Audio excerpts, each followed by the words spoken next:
Chapter 1248. Split it from my sister? Lu Zhao was shocked, as if he was stunned by Jiang Pengji's words. If they split it from Jiang Pengji, wouldn't it be equivalent to her leaving the family with nothing? From an outsider's point of view, Jiang Pengji's father and brothers were still alive, and Lu Zhao was still unmarried. Such a division would be criticized. Jiang Pengji had her own reasons. From her point of view, she did it for the good of Lu Shi and Lu Zhao. She explained, if Bogeo hadn't suddenly attacked Hejin County and imprisoned the Lu clan, I wouldn't have to do this. Splitting the family is a big deal. I'm a female in the clan, so it's not a big deal. My father is the head of the second branch, and you're the only male descendant of the second branch. How can you just split the family? After thinking about it, I decided to split it by myself. If Bogeo knows about this, he won't target the Lu clan anymore. Jiang Pengji mentioned the word female again. According to the current trend, women were born to marry. Although they didn't have to change their names, they had to use their husband's family name in front of them. For example, Qiguan Rang's wife's surname was Wei, and she was addressed as Qiguan Weisher. From this point of view, although Jiang Pengji would leave the family with nothing, it could also be regarded as marrying out in advance. Anyway, she was a woman, and sooner or later, women had to marry and become part of someone else's family. It didn't seem to matter much whether Jiang Pengji split the family or not. Jiang Pengji didn't care, but Lu Shi and Lu Zhao were different. My grudge with Bogeo was caused by me. How can I implicate my father and the clan? Moreover, time is of the essence, and I don't have extra time to inform my father. If I specifically inform him to discuss the division, it'll be too late. After thinking about it, it's safer to start with me. Jiang Pengji's words made sense, and Lu Zhao couldn't find a way to refute her. Because Jiang Pengji always considered Lu Shi, his father, and the Lu clan. There was nothing wrong with her logic. However, Lu Zhao knew very well that the person in front of him wouldn't be so kind. Splitting the family was probably an idea she had been plotting for a long time. Huang Song seemed to be attacking her, but he didn't know that it was a good opportunity to help her succeed. Jiang Pengji saw that Lu Zhao looked worried, and she asked him with a smile. Zhao, are you worried? Lu Zhao said, elder sister, you're wise and resourceful. Others might think of one step, but you've already taken 100 steps. What's there for me to worry about? Although Jiang Pengji did not treat Lu Zhao as a blood relative, she still included him under her wing and protected him as a younger brother. There are some things that I'm not afraid to tell you. She said, although you like to have fun, you've also read a lot of books. You should know that there's a saying that goes, the tail is bound to be broken, but the tail is too big to fall. The Lu clan was very peaceful now, but that was only for now. How could they maintain their original intentions in the future? For the sake of eradicating future threats and also to protect the Lu clan, there are some powers that they shouldn't touch. The power of power was too great. Anyone in front of it would become unrecognizable. Jiang Pengji did not change because she looked down on it. Among the power in the world, she was only interested in the position of the Marshal of the Federation. She wouldn't change her mind, but Madame Lu might not. Lu Zhao's expression was extremely complicated. In the end, he forced a smile and tried to smooth things over. Sister, you've thought far ahead. I'm ashamed of myself. Others misunderstood that Jiang Pengji was doing this for the good of the Lu family, but Lu Zhao knew very well that it was a preparation for a showdown in the future.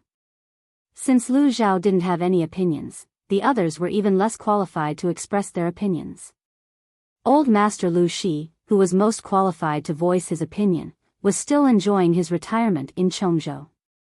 When there is no tiger in the mountain, the monkey will be the king. Jiang Pengji had the final say in everything. The matter of the separation of the schools flew out of Wanzhou. All the scholars in the world were shocked, and Huang Song was even more shocked and angry. He flipped over 2 tables in private. She chose to split into schools? Huang Song's eyes widened in shock.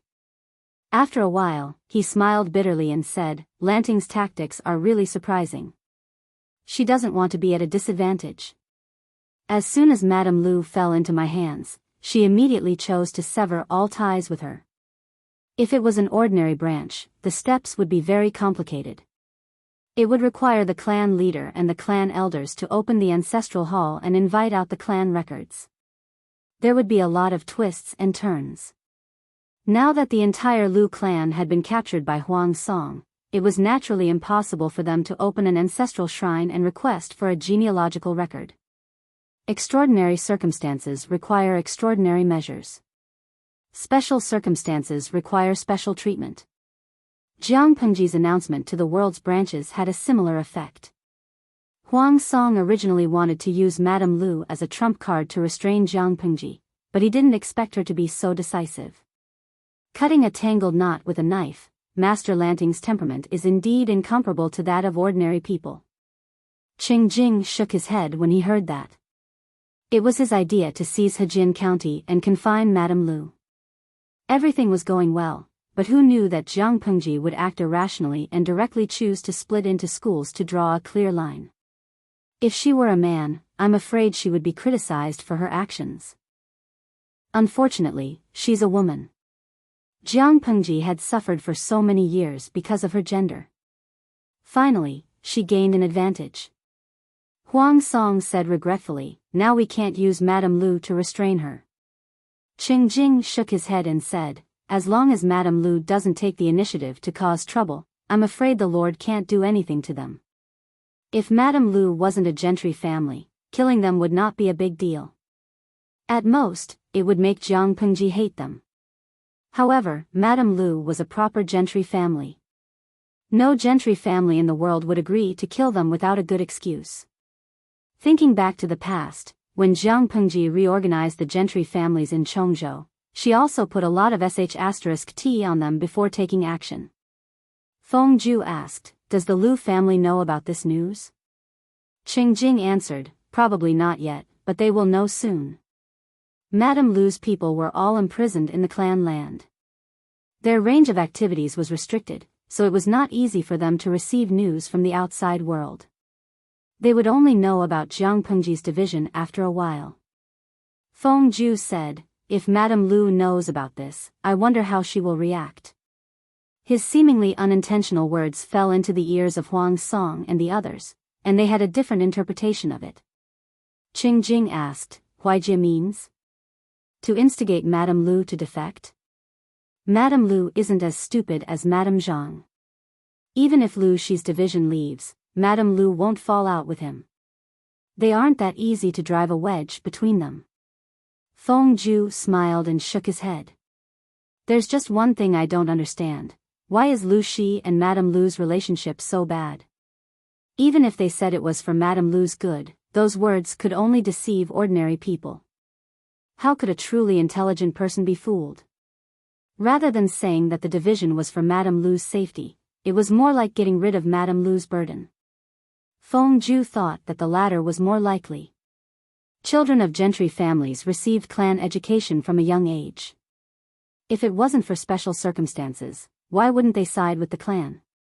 It was rare to see someone like Jiang Pengji, who ran away when the situation wasn't good. What was the hidden reason behind it?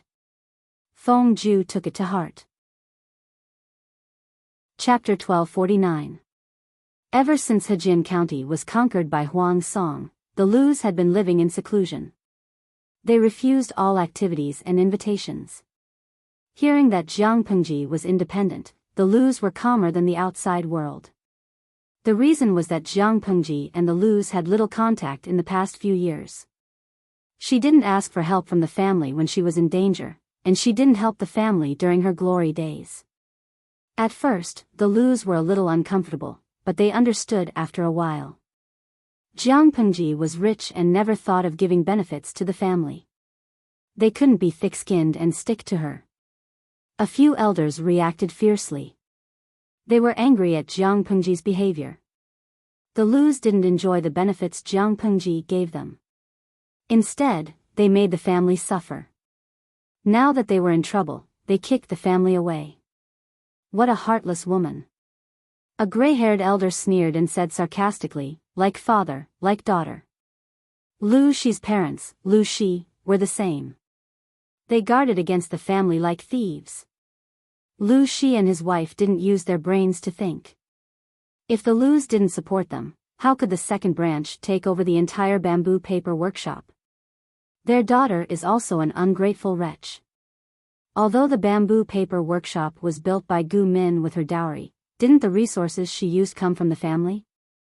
Gu Min improved the existing rough papermaking technology. The bamboo paper in Hejian became a treasure that the upper-class families fought to purchase. The profits were shocking. They didn't covet a mere papermaking and cooking, but Gu Min monopolized all the profits. It was unsightly. Logically speaking, she should donate some of the profits to the family. Only when the family was strong could they protect the family. How many years has it been? Why are you still bringing it up? Another gray-haired elder frowned. Although it's a bit heartless, Lu Shi did it to protect the whole family. Even if the family is divided, the ancestor is still the same ancestor. Money, power, and status were precious, but compared to one's life was more important. Why can't we bring it up? It's not like you don't know the current situation of the clan. The white-haired elder rolled his eyes, still angry. The assets of a mere second branch is much more than the public property of the clan. The family has nurtured them for so many years, but they don't know how to return the favor. There was a thunderstorm a while ago. The eaves of the ancestral hall have been in disrepair. And the ancestral tablets were almost wet. The family school is not doing well either. My great-grandson said that the food provided by the family school is not tasty. The gray-haired clan elder said, this is because the clan's harvest is not good. The clan's accounts have been in deficit for years, and the clan leader is also worried, that's true. But if Lu Shi and his daughter can help the clan, thinking of this, the clan elder became even angrier. The clan raised them, so it was only right that they returned the favor. Now, one or two of them were ingrates. Who wouldn't feel stifled? The situation is stronger than the person. Can you force the father and daughter? The gray-haired elder rolled his eyes. Moreover, it was Lu Shi, not Lu Shi. Both branches of the Shi family were separated from the Lu family. The gray-haired elder rolled his eyes. Besides, it was Lu Shi who separated the family. She is a woman. She has to marry someone. Marry? Won't her assets be taken by others? Do you want her to marry someone from the same clan? Calm down. People will think that the family covets the assets of a woman. That's shameful. Marrying someone with the same surname is against ethics. The gray-haired elder was full of anger. He didn't feel comfortable. The gentry family was glamorous to the outside world. But the resources were limited. It was impossible for every family to live a carefree life. As more and more people were born, there were fewer and fewer things that no one could share. This was one of the reasons why many gentry families were getting worse and worse. The huge population was not a help. Instead, it became a burden that couldn't be gotten rid of. The Lu family was not a first-class family in Hejian County. At most, it was a second-class family. The direct line of descent was still considered well off, but the side branches outside of the 5 kingdoms were very poor, and the clan could only barely help them. Lu Shi was the second branch of the direct descendants. His wealth was more than the family property. How could the other family members not be jealous? If the property was not the private property of Lu Shi and his wife, and Lu Shi was capable, some people might have forced them to confiscate the property. Jiangpengji was even more powerful. The northern borderline had been hers for a few years. Most of Dongqing's land had been in her pocket. She just needed to wear the imperial robe to rule the world. As long as she was willing, she could reveal her intentions and help the talented people from the Lu family. When one person achieved the Tao, even the dogs and chickens of the Lu family would rise to heaven. But now they had to separate and draw a line. It would be strange if some of the Lu family members felt comfortable. Why wouldn't they help the family members if they were so rich? Jiang Pengji would marry someone in the future. Wouldn't it be better to help the family members than outsiders? Even if they knew it was wrong and shameful, they couldn't accept it emotionally. The two elders talked for a while. Their brows were furrowed with worry. They were worried, but Lu Zhai, the leader of the Lu family and Lu Shi's elder brother, was even more worried.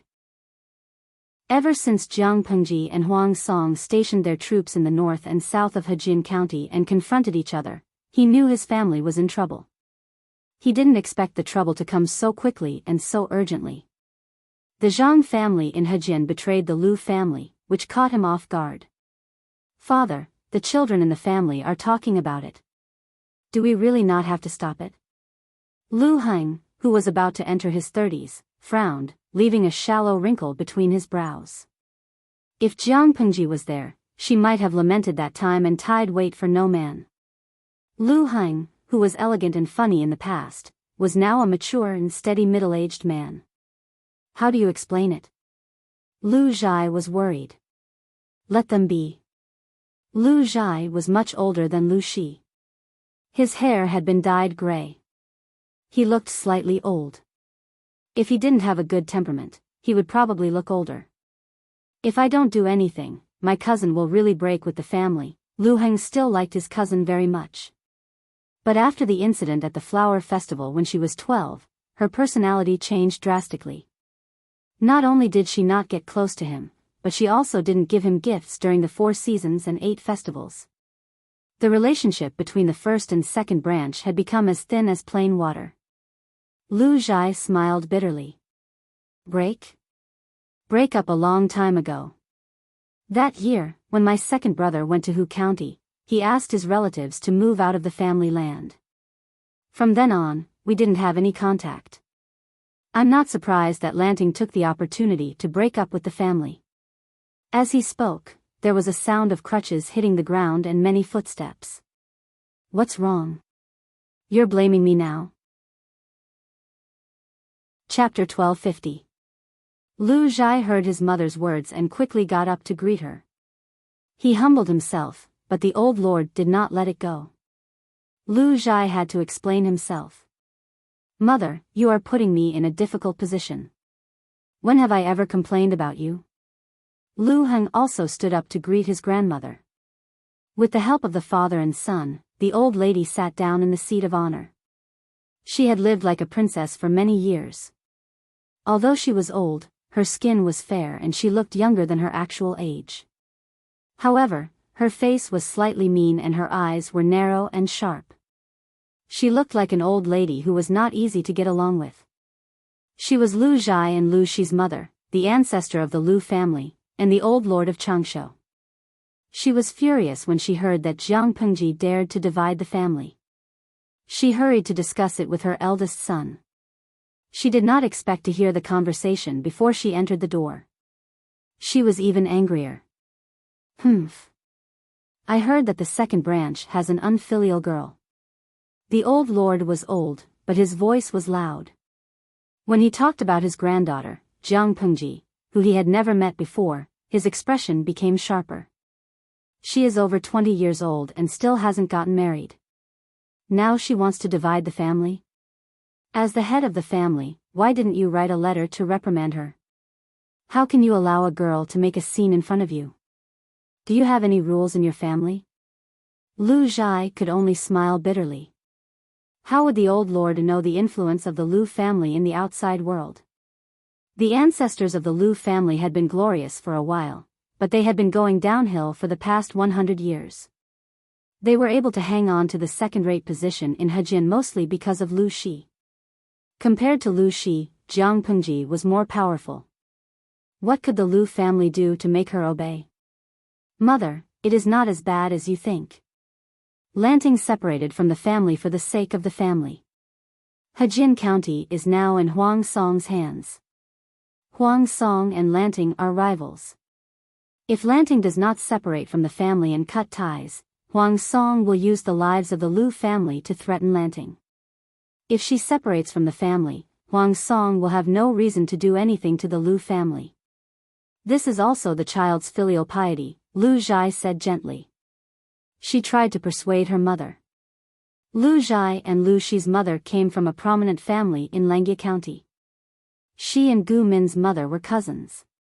Because of her noble birth, the old woman had been willful all her life. She had developed a strong and reckless personality when she was a girl.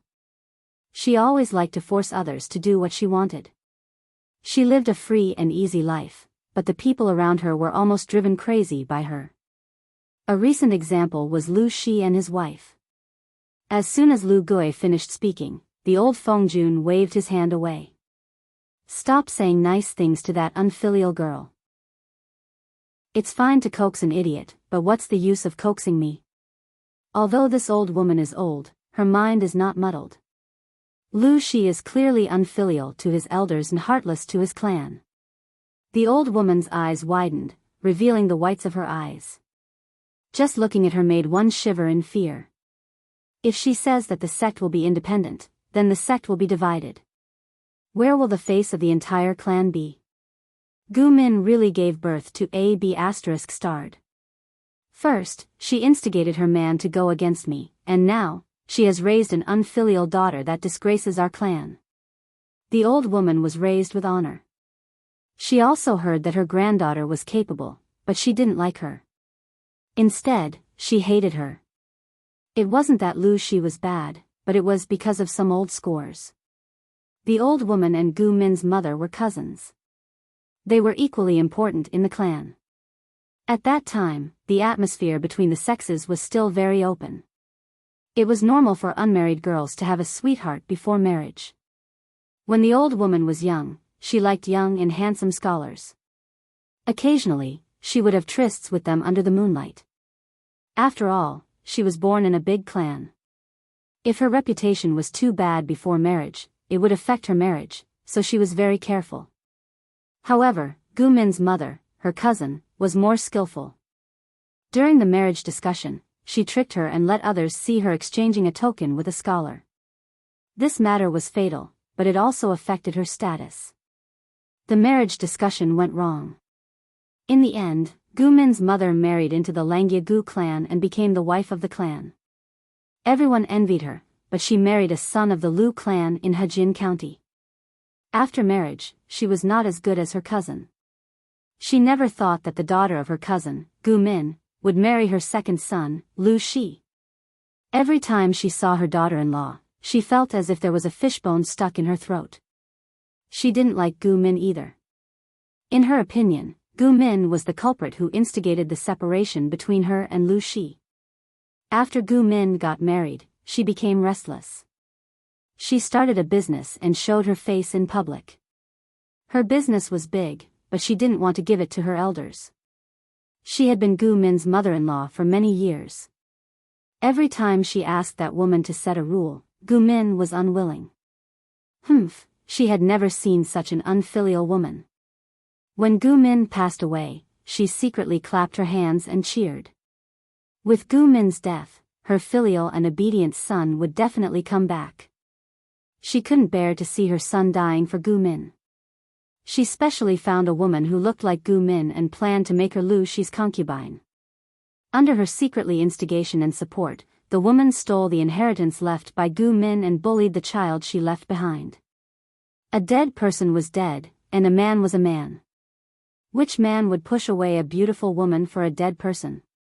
However, things didn't go as he wished. Not only did Lu Shi reject her, but he also changed his temperament. He whipped the woman to death in front of all the servants in the courtyard and skinned her. The old woman heard the news and was so scared that her legs turned to jelly. After that, Lu Shi moved out of the clan land and opened a residence.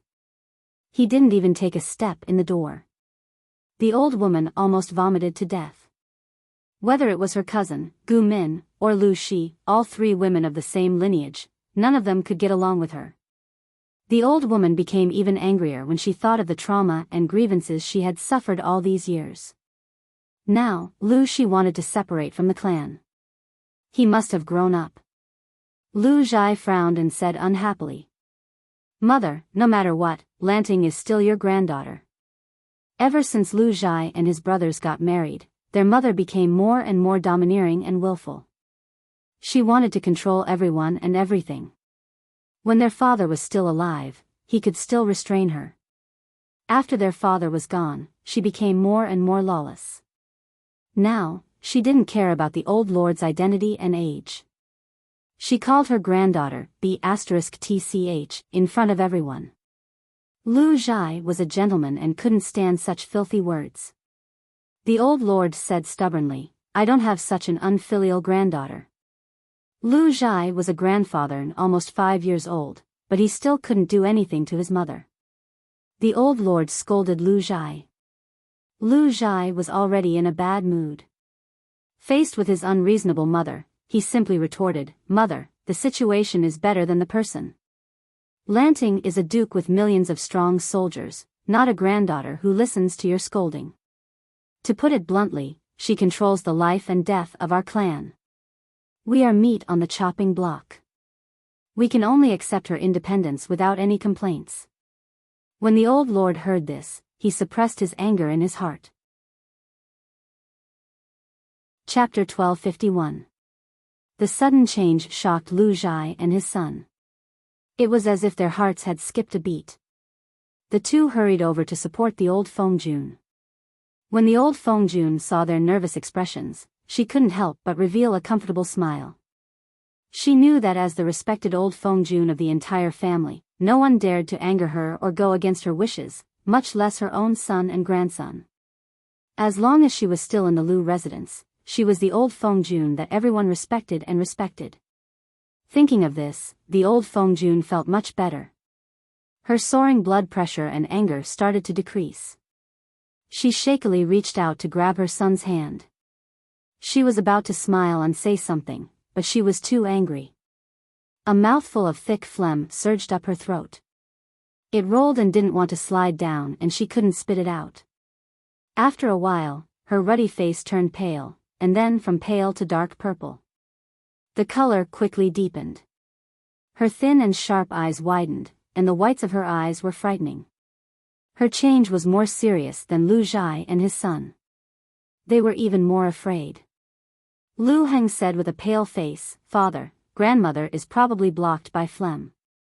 Lu Zhai hurriedly told his son to hurry the doctor. He helped the old Fengjun stand up and patted her back. Because the old Fengjun was having trouble breathing, she let out a heavy and hurried sound like a wild beast. Lu Zhai was so anxious that his eyes turned red. His hands and feet trembled, as if he had fallen into an ice cellar.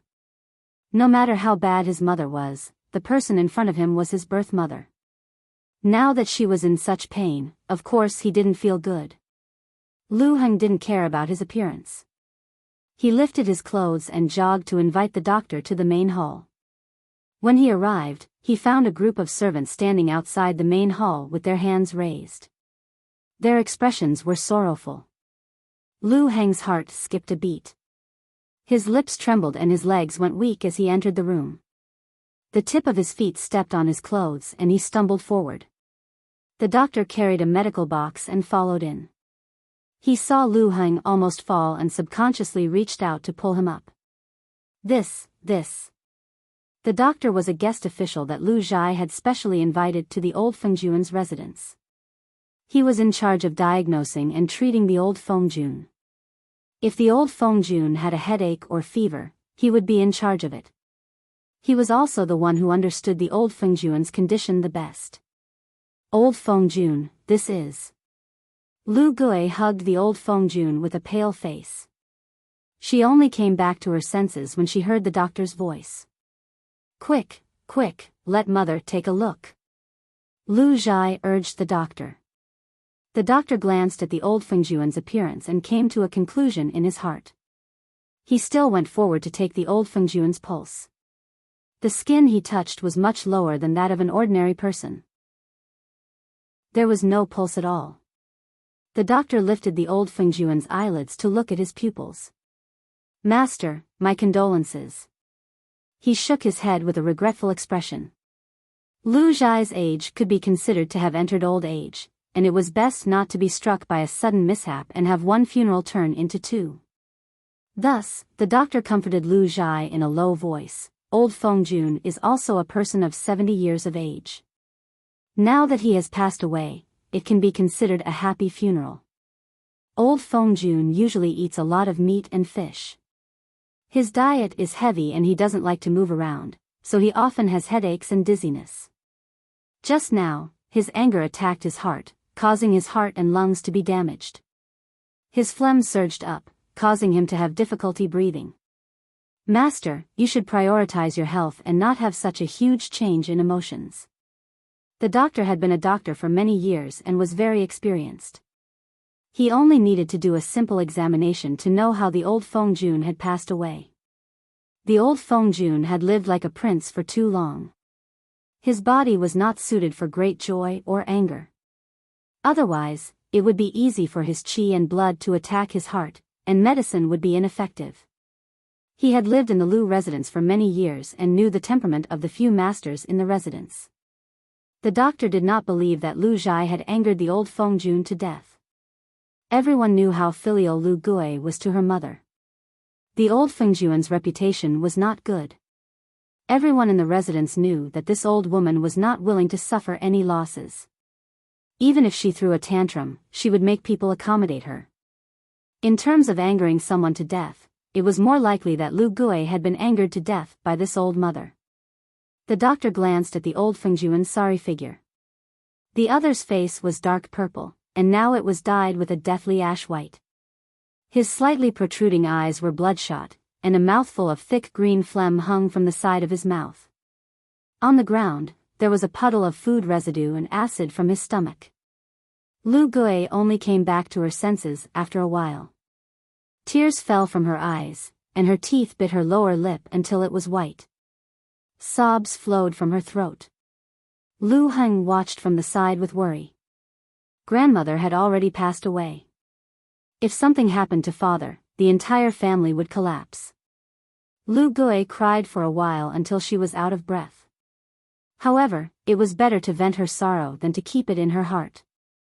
After a while, Lu Gui said in a hoarse voice with a muffled sob, "Send someone to hold a funeral and set up a mourning hall."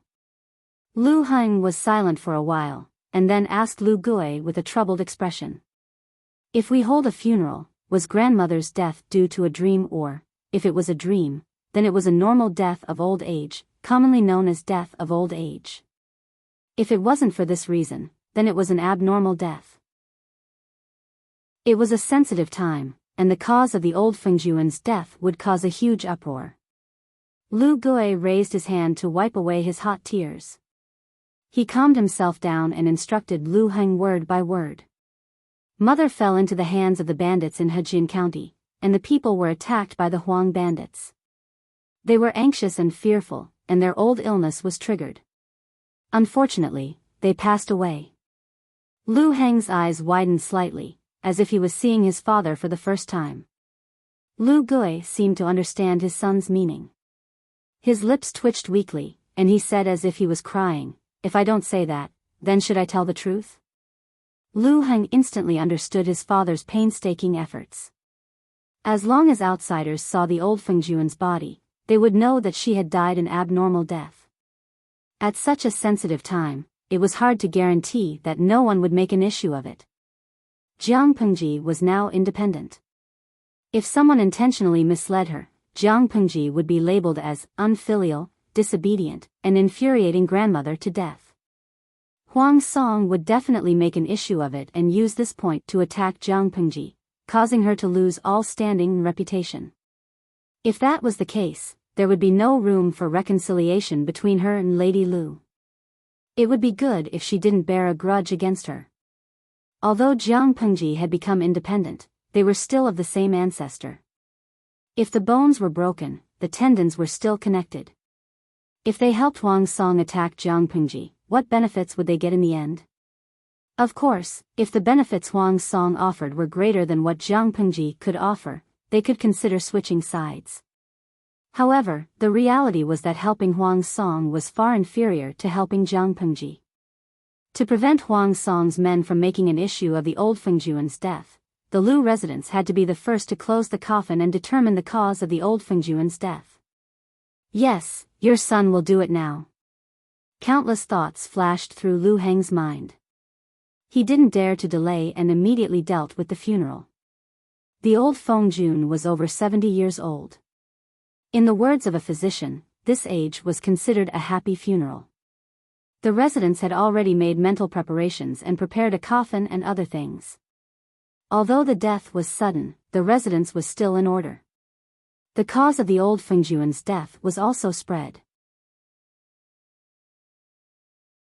Chapter 1252.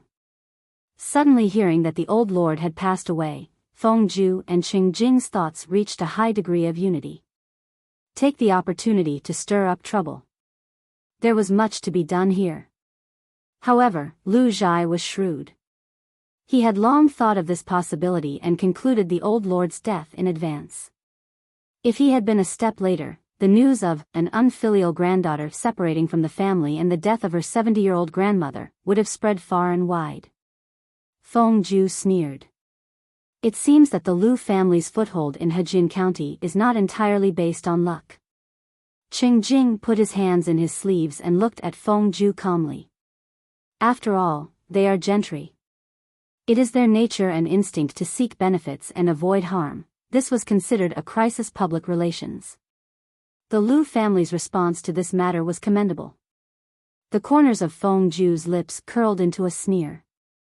There was a hint of mockery in his words. With this, the Lu family is completely safe. The old lord was the old lord of the Lu family. She had a special meaning to the entire clan. Her funeral was also the funeral of the entire clan. Huang Song did not want to be criticized by the world and be reviled in the history books. Naturally, he could not let anything happen to the Lu family during the funeral of the old lord. This was a disguised death exemption medallion. Qing Jing's eyelids darkened. He said coldly, "It's just a petty trick." He had done a good job of creating a funeral crisis. He had indirectly attacked Huang Song and protected himself. At the same time, he had expressed his goodwill to Jiang Pengji and helped her find a reason to send troops. After this matter, even if Jiang Pengji did not put the Lu family in an important position, she could not completely leave the Lu family to rot. When Huang Song knew about this, he immediately put on a bitter face. After a long while, he let out a long sigh and instructed his wife, Qi Chaolan, to help him prepare a small memorial gift. Lady Qi asked him, "Why do you prepare this? An elder in the family has passed away?" Huang Song said, "It's not that the elder in the family has passed away. Lanting's grandmother has passed away. As a good friend of Lanting, I am naturally considered a junior of the old lady. According to my friendship with Lanting, the old lady has passed away. It is reasonable for me to be present to mourn." A trace of astonishment flashed in Lady Qi's eyes. At the same time, she felt a little helpless and amused. Huang Song and Jiang Pengji's personal friendship was really good, but both of them plotted against each other. Their friendship was too strange. That old lady is the grandmother of the Duke of Lanting. Judging from her age, it should be a joyous funeral. Lady Qi's mind raced, and she roughly knew what to prepare. She asked Huang Song hesitantly, "At this critical juncture, the old madam has passed away. Won't Lang Jun be passive?" Huang Song spread his hands and rolled his eyes, looking as if he had nothing left to live for. The outside world is saying that I took Hejin County, imprisoned the Lu family, and scared old madam to death. Logically, it made sense, but Huang Song still felt that it was a scapegoat. If it wasn't for Lady Lu's quick decision, he would have pushed the blame onto his good friend, Jiang Pengji. Perhaps Jiang Pengji's decision to separate from the main family had angered the stubborn and old-fashioned old man to the point of having a stroke. Unfortunately, Huang Song had already been splashed with a basin of dirty water. If he didn't care and splashed it back, it would only make things worse. Rather than that, he might as well be more magnanimous and take the initiative to pay his respects as a junior. That way, he would be able to clear his name. No matter what, he had only indirectly angered the old madam to death. It was not intentional. Lady Qi raised her eyebrows and said angrily, Are there really people out there who can't distinguish right from wrong? Huang Song said, they're just some ignorant people. This little bit of evil can't hurt me. Lady Qi felt uncomfortable. In that case, you still want to pay your respects? If it were her, she would have vomited to death. Lanting is in Wanzhou. She definitely won't be able to make it on the 7th day of the first month. She won't be able to attend grandmother's funeral. I've been friends with her for a while, so I should help her. Taking 10,000 steps back, even if it's not for Lanting, I should still show my attitude. Dodging and evading will only make me feel guilty. Lady Qi's expression relaxed slightly. The Lu family's territory was covered with white banners. The morning hall was cold and solemn. Whether the clan members were sincere or not, they all had to show a sorrowful expression. The old madam's son, daughter-in-law, daughter, son-in-law, and all the grandchildren wore mourning clothes. The sound of sobbing and mourning drifted out of the door and walls. When Huang Song came to pay his respects, many people felt that he was really asking for a beating. However, the situation was stronger than he was. Now that Hejin County was in Huang Song's hands, no one dared to confront him head-on. In just a few days, Lu Zhai's gray hair had completely turned white, turning into a lifeless and lusterless silvery white. His entire body was also hunched, and his face had aged more than a year. When Huang Song arrived, Lu Zhai went forward to welcome him with the help of Lu Heng. He forced himself to cheer up and exchange greetings with Huang Song. Huang Song put on the attitude of a junior and knew when to advance and when to retreat. Instead, it made some of the Lu family members who did not know the truth angry but had nowhere to vent their anger. He came to pay his respects today, not just to light a stick of incense. He also wrote an elegiac oration for the old madam. Of course, this elegiac oration was not written by him. He had asked Nye Sun to write it for him. His literary talent was definitely not inferior to that of a famous Confucian scholar. After the elegiac oration, many people were sad and moved. The old madam's daughter and daughter-in-law wept with tears in their eyes. They were so sad that they could not restrain themselves. With this, Huang Song fiercely made a good impression on them and washed away most of the blame he carried. No matter how evil others were, they could not say it out loud. Since Hejin County had fallen, Jiang Pengji had sent troops to the front line. When the news of the old madam's death reached her, Jiang Pengji was stunned for a moment. She had no impression of this cheap grandmother. She rummaged through Lu Shi's memory and barely found some scattered memories in the corner. According to Lu Shi's memory, this grandmother treated people extremely harshly and coldly. She also hated Lu Shi to the core. If there were not people around, she really wanted to reply that it was none of her business. She thought so in her heart, but her face showed a horrified and sorrowful expression. Her body swayed unsteadily. "My lord, my condolences, my lord." Jiang Pengji's acting was too exquisite. No one could see any flaws. No matter how they racked their brains, they could not think of a lord who could be so calm even after her grandmother died. Oh, wasn't that her grandmother? But others did not know about this. Jiang Pengji's blood drained. Her eyes were bloodshot and filled with tears. She raised her hand to grab Wei Si's hand and held it tightly. It seemed that she wanted to use it to draw strength that made him feel at ease. Her lips moved a little. Her eyes rolled back and she fainted.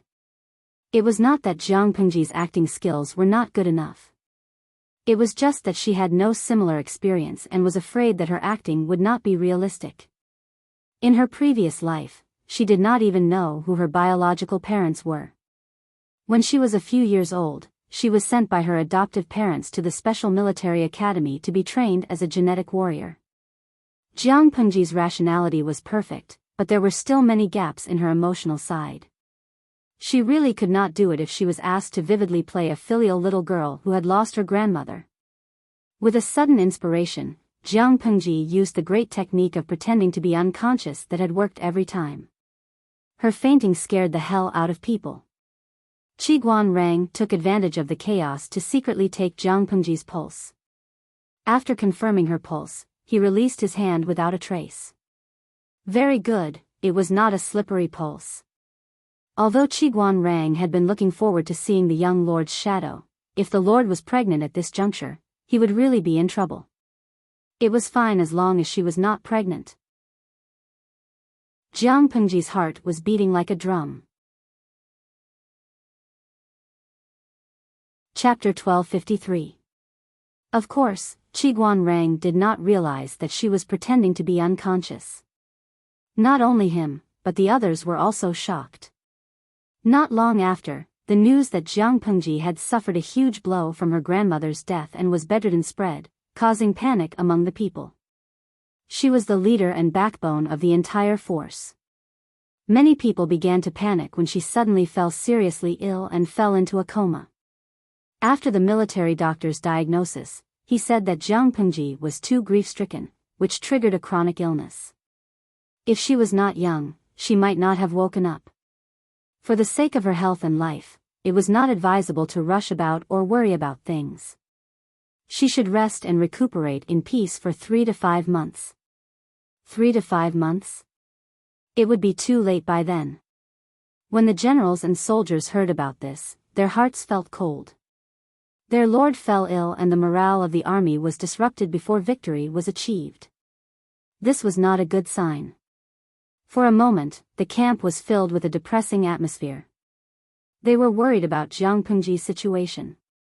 At this time, a few generals stood up to reorganize the camp.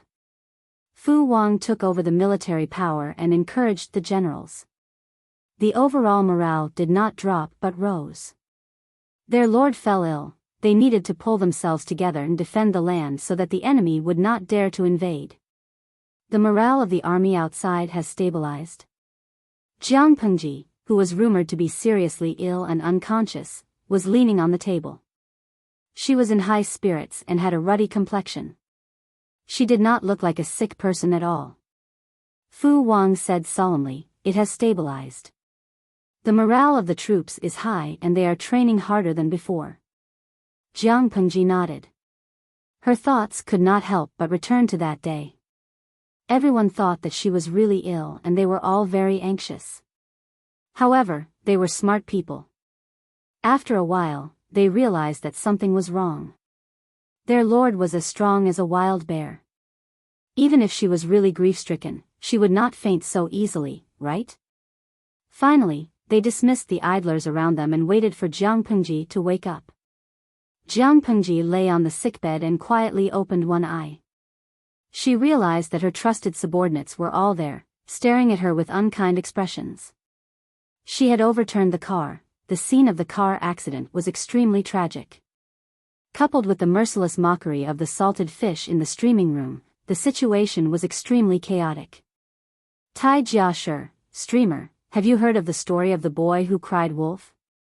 Lei Dian Fuang, trash streamer, what a waste of my feelings. My worries just now have all been fed to the dogs. Black Blade Master, I didn't expect you to be such a streamer. When did you become so good at pretending to be unconscious? Yizhang Man, shocking. A famous streamer has been fooled on the spot. Many innocent boys have been fooled, but they are still infatuated. Jiang Pengji's skin was thick and strong. It was impervious to swords and spears. She stood up with a smile. You haven't left yet? Everyone, Wei Ci said helplessly, what is my lord doing? Jiang Pengji choked in her heart. How could she tell him the real reason? She had a brainwave and a plan came to her mind. She said with an indifferent expression, grandmother passed away. As her granddaughter, I must attend her funeral, but Hejin County is already Bogeo's territory. If I really go to the funeral, I don't know if it's for my grandmother or myself. Bogeo won't let go of this opportunity. Qiguan Rang had a look of disapproval on his face.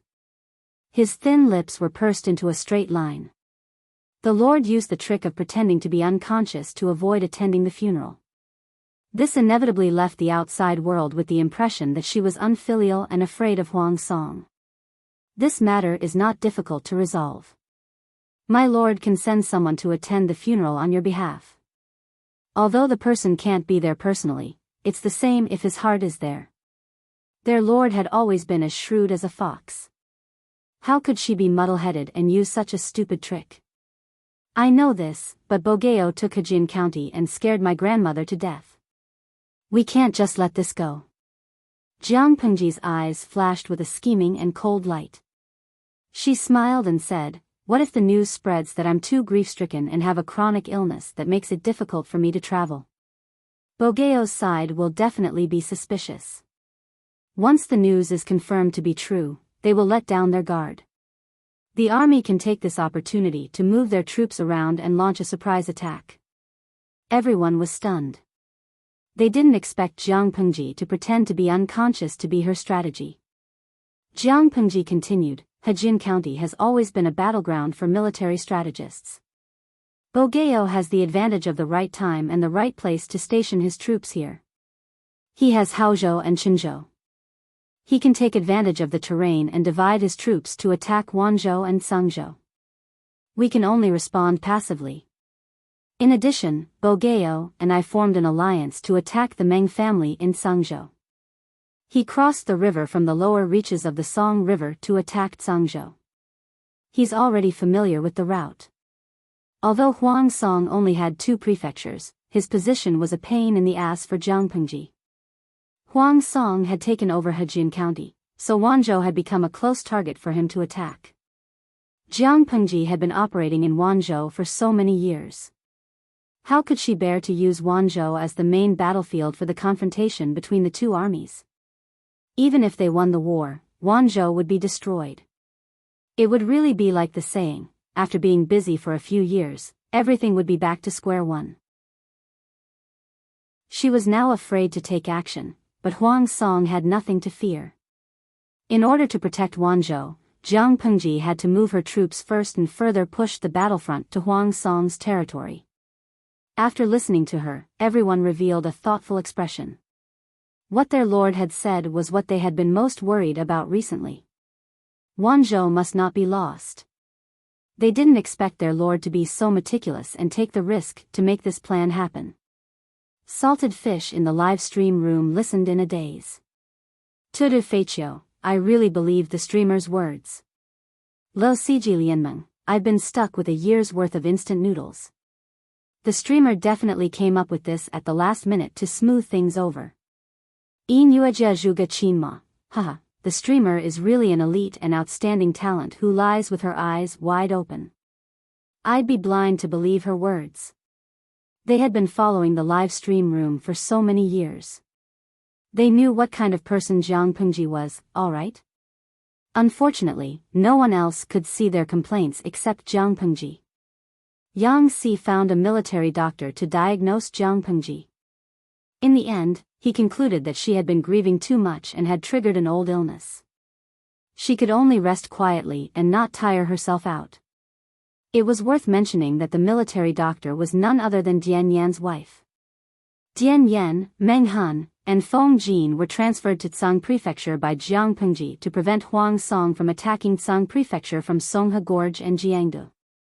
Han Yu, Xie Zhe, and Qin Gong were transferred to Zhe County and Hu County by her. They were on guard and cooperated with the main force to encircle and suppress Huang Song's forces. The main force was led by Jiang Pengji.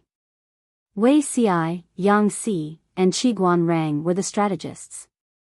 Fu Wang was the commander-in-chief. Li Yun and Jiang Nongqin were the deputies. They were to directly restrain Huang Song's troops. Sun Wen guarded the northern borderline to prevent the herdsmen of the northern borderline from rebelling during the chaos. Su Ku and Feng Zhen defended Wanzhou and Chongzhou. Bai Ning led the troops to guard the rear for the first time. Qing Yuan was transferred to Hu County. The troops seemed to be scattered, but in fact, they were all targeting Huang Song. After discussing a comprehensive plan, Jiang Pengji continued to be her patient. She was only responsible for pretending to be sick every day. Wei Xi took on the responsibility of representing Jiang Pengji to attend the funeral. He rushed to Hajin County overnight. Qiguan Rang expressed that he was up to the task. Wei Xi was not from Hajin County. He was not very familiar with the roads. Qiguan Rang was different. He was half a son-in-law of Hejian and had stayed there for several years. Jiang Pengji glanced at him with a faint smile. Her gaze immediately fell on Wei Ci. Qiguan Rang was silent. How could he forget again? Wei Ci was someone his lord had set her eyes on. Attending the funeral on her behalf this time was a disguised acknowledgement of Wei Ci's identity. TSK, the sour smell of love was everywhere. Chapter 1254. Father, I'm guarding the morning hall. You should go and rest for a while. Lu Heng whispered to Lu Zhai. His expression was full of exhaustion, and the green in his eyes deepened. When it rains, it pours, it pours. The ship is late, and the wind hits the head. This year, Madame Lu seemed to have offended the Tai Sui, with everything going her way. First, the Zhang family of Hejian and Huang Song colluded and betrayed Hejian County, causing the entire Lu family to be put under house arrest. Then, the old lord died of anger. His father also fainted in the morning hall because of excessive grief. Despite his illness, he managed to hold the funeral. Lu Heng watched his father age more than 10 years in a few days. The leisurely and elegant life was replaced by depression and illness. Lu Zhai was sick, very sick. When he coughed just now, he vomited a mouthful of sputum with blood. Lu Heng was frightened by the situation.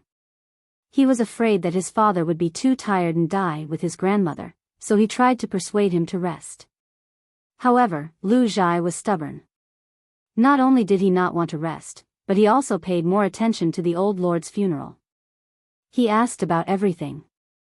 It's okay, father, your health is more important. If grandmother is watching from heaven, she will feel sorry for you. Lu Heng said all kinds of good things, but Lu Zhai still couldn't move him. Burn more ghost money for your grandmother. Lu Zhai couldn't help but cough after saying 2 sentences. Her obscure eyes were dim and lifeless. In addition, increase the amount of money you donate to the temple by 20%. You must make the master of the temple work harder and recite more scriptures every day. There were many temples near Hejian County. Most of the local gentry believed in Buddhism. When the old lord passed away, the most famous master in the area was invited to recite scriptures and perform rituals for the deceased for 49 days. After working hard, Lu Zhai's condition worsened. In just a few days, he was tortured until he was thin. Seeing this situation, Lu Heng's eyes became moist. He didn't expect his father to have such deep feelings for his grandmother and to be so dedicated to her funeral. She was gone, and the dead were the most important. As a junior, Lu Heng couldn't complain about the excessive things his grandmother had done. Let everything go. He said, your son understands. I will definitely remember to donate 20% more of the money for the sesame oil. According to the customs of the day, the time to stop the coffin was different, depending on the financial situation of each family. For example, the time to stop the coffin was 1 day 7, 3 days 7, 5 days 7, or 7 days 7. For an ordinary family, the funeral could be held after 7 days. For a wealthy family, it was a little longer. For those with status and prestige, the funeral would be held for 49 days. The old lord's position in the Lu family was not low. Naturally, the number of days when the spirit stopped was based on Muqiqi. After the funeral was over, it was followed by a grand burial. The coffin was placed in the grave of Lu Zheng's biological father. The 49 long days didn't just torture the old lord's corpse, it also tortured the filial sons and grandsons who were guarding the coffin. Lu Zhan's body suffered even more with his illness. Just after the 7th day of the old Fengjuan's death, he fell ill and could not take care of the mourning hall. Hearing this news, Huang Song said in surprise, Lu Zheng is also sick. Really? Keeping vigil at the coffin was hard work. The seasons were changing and many of the Lu family members had fallen ill. There were not enough doctors in the manor, so they could only hire people from outside the manor.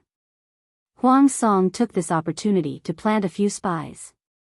The doctor who was treating Lu Zheng was one of Huang Song's people. The doctor did not dare to hide anything and hurriedly raised his hand to report to Huang Song. It's absolutely true. His body is severely damaged. He is weak both inside and out. Moreover, he is overly worried and depressed. If he does not rest and treat himself, I'm afraid he won't be able to last until the day the old madam is buried. Huang Song's eyes widened in shock. He blurted out, "It's that serious?" The doctor said, "It's serious, not light. The Lu family has offended the Tai Sui this year. The old madam just passed away and the eldest son is on his last breath. Are they going to hold a funeral?" Huang Song did not care if Lu Zheng died or not. He only cared that if Lu Zheng died, he would have to take the blame. Go back and treat him well. Use whatever medicine is useful. Don't be stingy. Even if you use strong medicine, you have to keep him alive. Don't let him die. Huang Song did not want to recite 2 funeral rites in a month. It was too unlucky. If Lu Zheng died and he was blamed, wouldn't he feel wronged? Hearing Huang Song's instructions, the doctor did not dare to let his guard down. He carefully attended to Lu Zheng. After a few days, Huang Song received news from the scouts in front. Jiang Pengji had sent messengers to attend the funeral. Who did Lanting send? Qing Jing replied, Wei Ci, Wei Zixiao. Huang Song said, Wei Ci. I remember that he is from the same sect as Yumo. It seems that Lanting values him very much. After all, he was representing himself to attend the funeral of an elder. Those who were not his confidants did not have the right to do so. Qing Jing said, Zixiao's ability is like the moon. Although it is not as dazzling as the sun, it has its own brilliance. It is normal that he is valued by the Lanting Duke. After all, they were brothers from the same sect. It was basic for them to boast about each other in business. Of course, this was not a brainless boast. Wei Ci's administrative ability was strong, but he was low-key and never competitive. This caused his presence to be low. 2 days passed in the blink of an eye. Wei Ci arrived at Hejin County, travel-worn. Under the shadow of war, Hejin County became increasingly desolate and cold. The nearby fields were overgrown with weeds, and there were no farmers farming for a long time. Although Huang Song did not use strong troops to conquer Hejin County, there were still many people who hurriedly fled with their families. After entering the city, there was no one on either side of the street. The taverns and tea houses were closed. The steps were covered with moss and thick dust. Wei Ci was the messenger sent by Jiang Pengji. Naturally, Huang Song would not allow him to come and go as he pleased in his territory. There were many interrogations and tests. No matter how many tricks he used, Wei Ci dealt with them flawlessly. Because of Jiang Pengji, the Lu family was isolated by the gentry in Hejin. It was very cold near the old house. One could faintly hear the sound of weeping spirits. When the old lord passed away, many gentry families did not come to offer their condolences in order to disassociate themselves. They all closed their doors and refused to receive guests, such as the Shengguan family.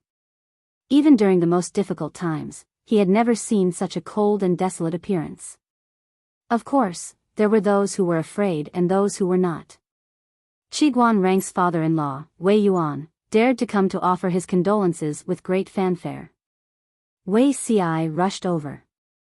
Lu Heng, who was in the morning hall, heard the news and hurriedly asked his servants to receive Wei Ci. At the same time, Lu Heng told his father, Lu Zheng. Lu Zheng had been bedridden for a few days. His condition had improved and he had regained consciousness. When he heard that Jiang Pengji had sent someone to attend the funeral, he was stunned for a long time. His expression was very complicated. Lu Heng was puzzled.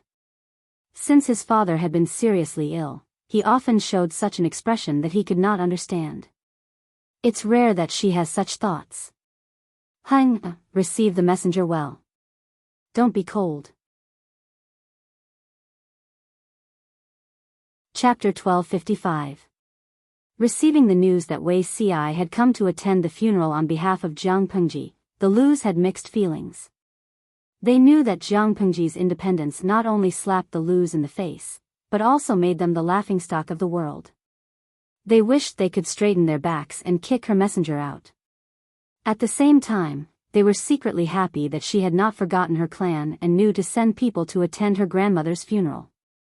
Just as Lu Zheng had said, they were meat on the chopping block. The law of survival in troubled times was one's fist. Only those with a strong fist had the confidence to speak. Without a strong backing, whether it was the gentry or the feudal lords, sooner or later, they would be fat fishes on the chopping block waiting to be slaughtered. The people of the Lu clan had seen too many things happening in the past few days. The once lively clan was now deserted. The huge contrast made many people feel uncomfortable. Because of this, they also deeply realized the importance of power and fists. They obviously hated Wei Xiai, but they still had to put on a smile to deal with him, for fear of angering him. Wei Xiai did not care about these people with different thoughts. After seeing Lu Heng, he earnestly offered incense to the old lord. Lu Heng did not know Wei Xiai and did not know his temperament. He could only pick a topic carefully and secretly test Jiang Pengji's attitude. Wei Xiai frowned slightly and looked worried. He told the truth. My master was very sad when she heard of the old lord's death. She was greatly shocked and accidentally triggered her old illness. She is still sick and can't get up. It's not that she doesn't want to come personally to attend the funeral, it's just that she is powerless. What? His cousin is sick? Lu Heng questioned subconsciously. When he realized that revealing his emotions would make Wei Xiai unhappy, he quickly tried to salvage the situation. The Lord of Lanting has always been healthy. How did he trigger his old illness and fall ill? Wei Xiai did not seem to see Lu Heng's inadvertent doubts and said worriedly, my master is stubborn and likes to do everything herself. In the previous battles, my master had taken the lead. Although her life was not in danger, minor injuries and illnesses were unavoidable. She also refused to rest, and as a result, a hidden danger has been buried in her body. Before I left, my master was still in a coma. The doctor said that she would need at least 3 days to wake up. Jiang Pengji was a drama queen and Wei Xiai was not inferior to her. When he talked about this, the scene of the emperor's serious illness in his previous life appeared in his mind. His expression was especially solemn and worried. Lu Heng's heart skipped a beat, immediately believing most of it. He asked, is there anything wrong with your health, Lord Lanting? I hope it's not serious. Wei Xiai sighed and said, the doctor advised that it's not advisable to rush about or worry too much. It's better to recuperate in peace for 3 to 5 months. 3 to 5 months? Lu Heng felt a chill in his heart. 3 to 5 months of recuperation was already a very serious illness. The two of them stood at the side and talked. Their voices were not loud, but the morning hall was a quiet place. Although there were filial sons and grandsons who cried loudly, the mourning did not happen 24 hours a day. Usually, there were several shifts, and there was a break in between. Therefore, their conversation was overheard by those who were observant. The clansmen of the Lu clan sat on the praying mats and silently recited scriptures. At the same time, they strained their ears in an attempt to hear more news. After hearing this, all of them trembled in fear. Lu Shi had fallen ill? He seemed to be seriously ill. It must be a lie. On second thought, she would have to be crazy to pretend to be sick to avoid attending the funeral. Wasn't she afraid that people would criticize her? Wei Xiai asked, why didn't I see Master Lu just now? The Lu clan was still Lu Zheng's housekeeper, so Wei Xiai used seniority to call him Master Lu. If it was Lu Heng who was in charge, the way he addressed him would be different. At the mention of his father, Lu Zheng's expression became gloomy. He said, Father has been working hard for grandmother's funeral. He fell ill a few days ago and can only be sustained with medicine. Wei Xiai sighed and said, These are troubled times. After this period of time, there will be joy after extreme misfortune. Lu Heng nodded and hoped that Wei Si's blessing would come true. Wei Si came on behalf of Jiang Pengji. Not only did he light incense, but he also had to do whatever Jiang Pengji wanted to do. Lu Heng was extremely grateful to him. Although Wei Si's appearance made him look unreliable, he was actually very capable. With his help, Lu Heng felt the burden on his shoulders lighten. He could finally take a breather. At the same time, the spies in hiding passed the news to Huang Song. Like Lu Heng, Huang Song chose to doubt it. Jiang Pengji left a deep impression on him. She was stronger and more energetic than a wild bear. How could she fall ill so easily? It felt like a mountain that had stood for thousands of years suddenly collapsed. Outsiders naturally could not accept it. Not long after, a secret letter was passed to him.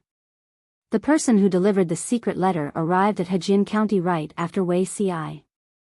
The contents of the secret letter were also sent by a spy planted in Jiang Pengji's army. When he opened it, Huang Song's expression suddenly became complicated. Lanting really fell ill? So seriously ill? According to the spy's information, after Jiang Pengji fell seriously ill, the military camp was in turmoil for a while. The furnaces in the logistics department did not stop boiling medicine. Different famous doctors were often invited to treat Jiang Pengji. The spy was meticulous and suspicious. He could not get in touch with Jiang Pengji, but he thought of ways to take away some of the medicine dregs. He also secretly sent people to contact the relatives of the doctors who had treated Jiang Pengji. Not every doctor would keep their mouth shut about a patient's condition. Moreover, it was related to the situation of the entire world. According to the collected information, these doctors had indeed encountered a difficult problem. They were constantly worried and frowning all day long. Of course, it was not that these doctors had good acting skills. It was just that the patient they had diagnosed was indeed a terminally ill woman. Jiang Pengji was cautious by nature. If she wanted to put on an act, she would go all the way. She would not let go of any details. The quality of the spy sent by Huang Song was very high. However, as the devil grew stronger, the justice grew stronger. Who would not fall for her? Someone, check what these medicine dregs are used for. Huang Song's heart wavered, but his suspicious character made him not completely believe it. He divided the medicine dregs into several small portions and secretly asked several different doctors to examine them. Everyone's diagnosis was similar. After learning about the situation, Huang Song sat in a daze for a long time, from afternoon to night. Not to mention him, anyone else would have reacted the same way. Jiang Pengji was like a mountain pressing down on Huang Song. For many years, she had made him feel pressured. He had no choice but to work hard and be cautious. They were about to raise their swords and fight each other to the death. The mountain that had been pressing down on him and suffocating him was actually going to collapse. She was kidding. Seeing him like this, Lady Qi could not help but ask with concern, "Lang Jun, what happened?" Huang Song took a deep breath and revealed an expression that he did not know how to describe. "Madam, Lanting seems to be very ill." Madam Qi secretly rolled her eyes. "You actually believe that?" Huang Song nodded. "I believe it." Lady Qi knew how suspicious her husband was. If he believed something, it was definitely not far from the truth. What's going on?" Lady Qi looked surprised and said, "Lang Jun, why don't you invite these gentlemen to the house for a chat?" Huang Song slapped his forehead.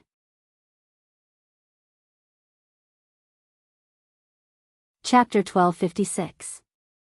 Lu Shi was seriously ill? How was that possible? When Feng Zhu and the others heard the news, their first reaction was disbelief. Especially Qing Jing, who had the privilege of watching Jiang Pengji kill demons up close. He knew that Jiang Pengji was afraid of demons and ghosts. He did not believe that her grandmother's death could affect her to this extent. However, facts spoke louder than words, and the evidence was irrefutable. In terms of skepticism, they were far inferior to Huang Song. Even Huang Song was convinced by the collected evidence. How could they doubt the truth? Suspicion required evidence. They could not find any evidence or flaws to overturn the fact that Lu Shi was seriously ill. Could it be that they could only rely on intuition or irresponsible guesses like, "I think"? "My lord, you mean, to seize this opportunity?" Jiang Pengji was seriously ill, and there was no leader in the camp. No matter how capable the strategists and generals were, they could not overstep their authority in many matters. Losing their lord meant that they had no backbone.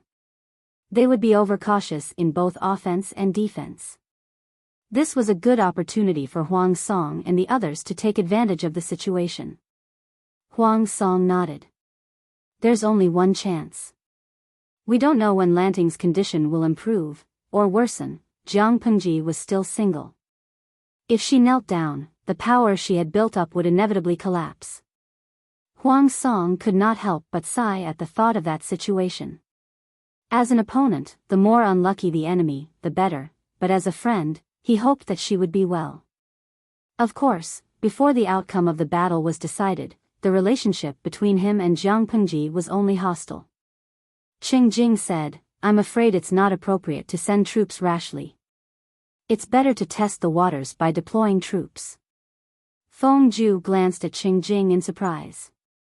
It was the first time he was so cautious. Yumo is right. Lu Shi has always been treacherous and cunning. Even if there is irrefutable evidence, we should be more cautious. Huang Song was a little hesitant, but Qing Jing and Feng Ju's words made sense. They should test the waters first. If there was a trap, they would not lose everything. If possible, keep a close eye on Zixiao. Qing Jing thought for a moment, then added, "Since he is the messenger sent by Duke Lanting, he should know very well whether Duke Lanting is really sick or not, and whether his illness is serious. He can act for a while, but he can't act all the time." No matter how much information was obtained from the front line, as long as Wei Ci revealed a flaw, the truth would be clear at a glance. Huang Song agreed and nodded his head. Qing Jing said, "If the Duke of Lanting is seriously ill, my lord will be able to sit back and relax." Wei Ci did not know that Qing Jing had set a trap for him, a fellow disciple, but he also knew that there were countless eyes lurking around him. In his previous life, he was able to control his emotions and ambitions, and his mentality had long been tempered. In an unfamiliar environment, he needed to be even more cautious. As the Lord's trusted aide, how should he react? And the Lord was seriously ill and in a coma. Wei Ci was very clear about this because he had the template from his previous life. His mind kept replaying the scenes of the Emperor's serious illness and the constant treachery of the court in his previous life. It was only natural for him to show worry and worry. Although it wasn't to the extent that he didn't care about his appearance, he looked very dispirited and depressed. According to his habits from his previous life, he copied the scriptures for Jiang Pengji's prayers. He would forget himself as soon as he copied. Every day at 2:00, he would go to the morning hall to keep vigil for the old lord for a while, then he would return to his bedroom to wash up and copy the scriptures for his lord to pray for blessings. He did not know how many pairs of eyes were watching him in the dark, and when they would be watching him. What he had to do was to put on a good show. After a few days, an unexpected visitor came to the door. "Master Liaochen?" This person was none other than the old monk who had given him the phoenix fate that he had met by chance in the past. Master Liaochen was a monk hired by the Lus to perform religious rites for the old lord at a high price. The alarm bells in Wei Ci's heart rang loudly, and he quickly tensed up. "Donor Wei, is it convenient for me to enter the house now?" Master Liaochen looked at Wei Ci with a smile. Seeing that the vital energy around Wei Ci had not dissipated, his smile deepened. Wei Ci moved aside to let Master Liaochen in. At the same time, his heart was beating like a drum. He did not know the purpose of Liaochen's visit. Wei Ci knew very well that Master Liaochen and Junren Liuru were both otherworldly masters. They could see many unscientific things. Others did not know about Jiang Pengji's situation, but these old fakes always had their ways to know. After so many years, Donor Wei's complexion is much better. Wei Si said, "Thanks to you, I have been taking good care of myself these past few years. My body is much healthier than before." Master Liaochen looked at the scroll on the table. It was filled with neat and elegant words, just like Wei Si. Wei Si saw that Master Liaochen was looking at the scriptures he had copied. His ears turned red and his gaze became uneasy. "Master Liaochen, are you here to reminisce about the old days?" Master Liaochen shook his head. "No, I am here because I have something to discuss with Donor Wei." Wei Si said, "Master, please speak." Master Liaochen said, "Donor Wei, do you remember the demon that was mentioned before?" Wei Si replied humbly, "Of course I remember, but I have not been able to find any traces of it all these years. I am very worried. Do you have any clues here?" Master Liaochen shook his head regretfully. "I don't have any clues, but an old friend asked me to pass something to you." Then, Master Liaochen took out a jade seal and placed it in front of Wei Si. The jade seal was unique and exquisite. It was 7 inches thick and 2.5 inches long. It was as white as snow and had a transparent texture. There was an inexplicable coolness to the touch that made one feel refreshed. When he saw the jade seal, Wei Si's eyes widened. He straightened his body and leaned forward to pick up the jade seal. Isn't this the seal that Jinren Liuru uses to invite the gods to come to the altar?" Almost every Daoist priest would use a Daoist seal during religious ceremonies and ceremonies. This was an important tool for them to eat, and it was used for stamping when they were handing out the forms. It was said that only the sealed documents could be received by the gods and they could command the ghosts and gods to do their bidding. Jinren Liuru was considered half his teacher. Wei Si's current skills as a charlatan were taught by him. How could Wei Si not be familiar with the seal he used? Master Liaochen said, "A few years ago, this person fled to Hejian in a hurry. He attacked the mountain gate without any explanation and left this behind." "A few years ago?" Wei Si was shocked and asked, "About when?" Master Liaochen gave an approximate time. Wei Si's heart skipped a beat. Jinren Liuru fled to Hejian not long after they met. Although there was no evidence, Wei Si felt that the trouble he encountered must have something to do with him. Master Liaochen smiled, "That person is fine. His life should not be in danger. Donor Wei, don't worry." Wei Si let out a sigh of relief. He looked down at the exquisite seal in his hand, not knowing what Jinren Liuru was hinting at. Master Liaochen said, "In Taoism, the seal is mostly used to invite the gods to come to the altar. This jade seal has followed many masters and has long developed spirituality. Not only can it be used to invite the gods, but it can also suppress evil spirits. The Jinren left this to you for the latter." Wei Si was not a Taoist and he had no occasion to use the seal. After thinking about it, the only possibility left was suppressing evil spirits. "I know a little about divination, but I don't know how to subdue demons or where the evil spirits are. Jinren gave this to me. What a waste." Chapter 1257. Jiang Pengji was the first to know that there was a jade seal by Wei Si's side. She came to his side through the Enyang jade pendant and looked at his sleeping face greedily. She could not get enough of it. How could her Zixiao be so good-looking? Just as she was about to touch his face, her fingertips seemed to have been electrocuted, causing her to subconsciously withdraw her hand.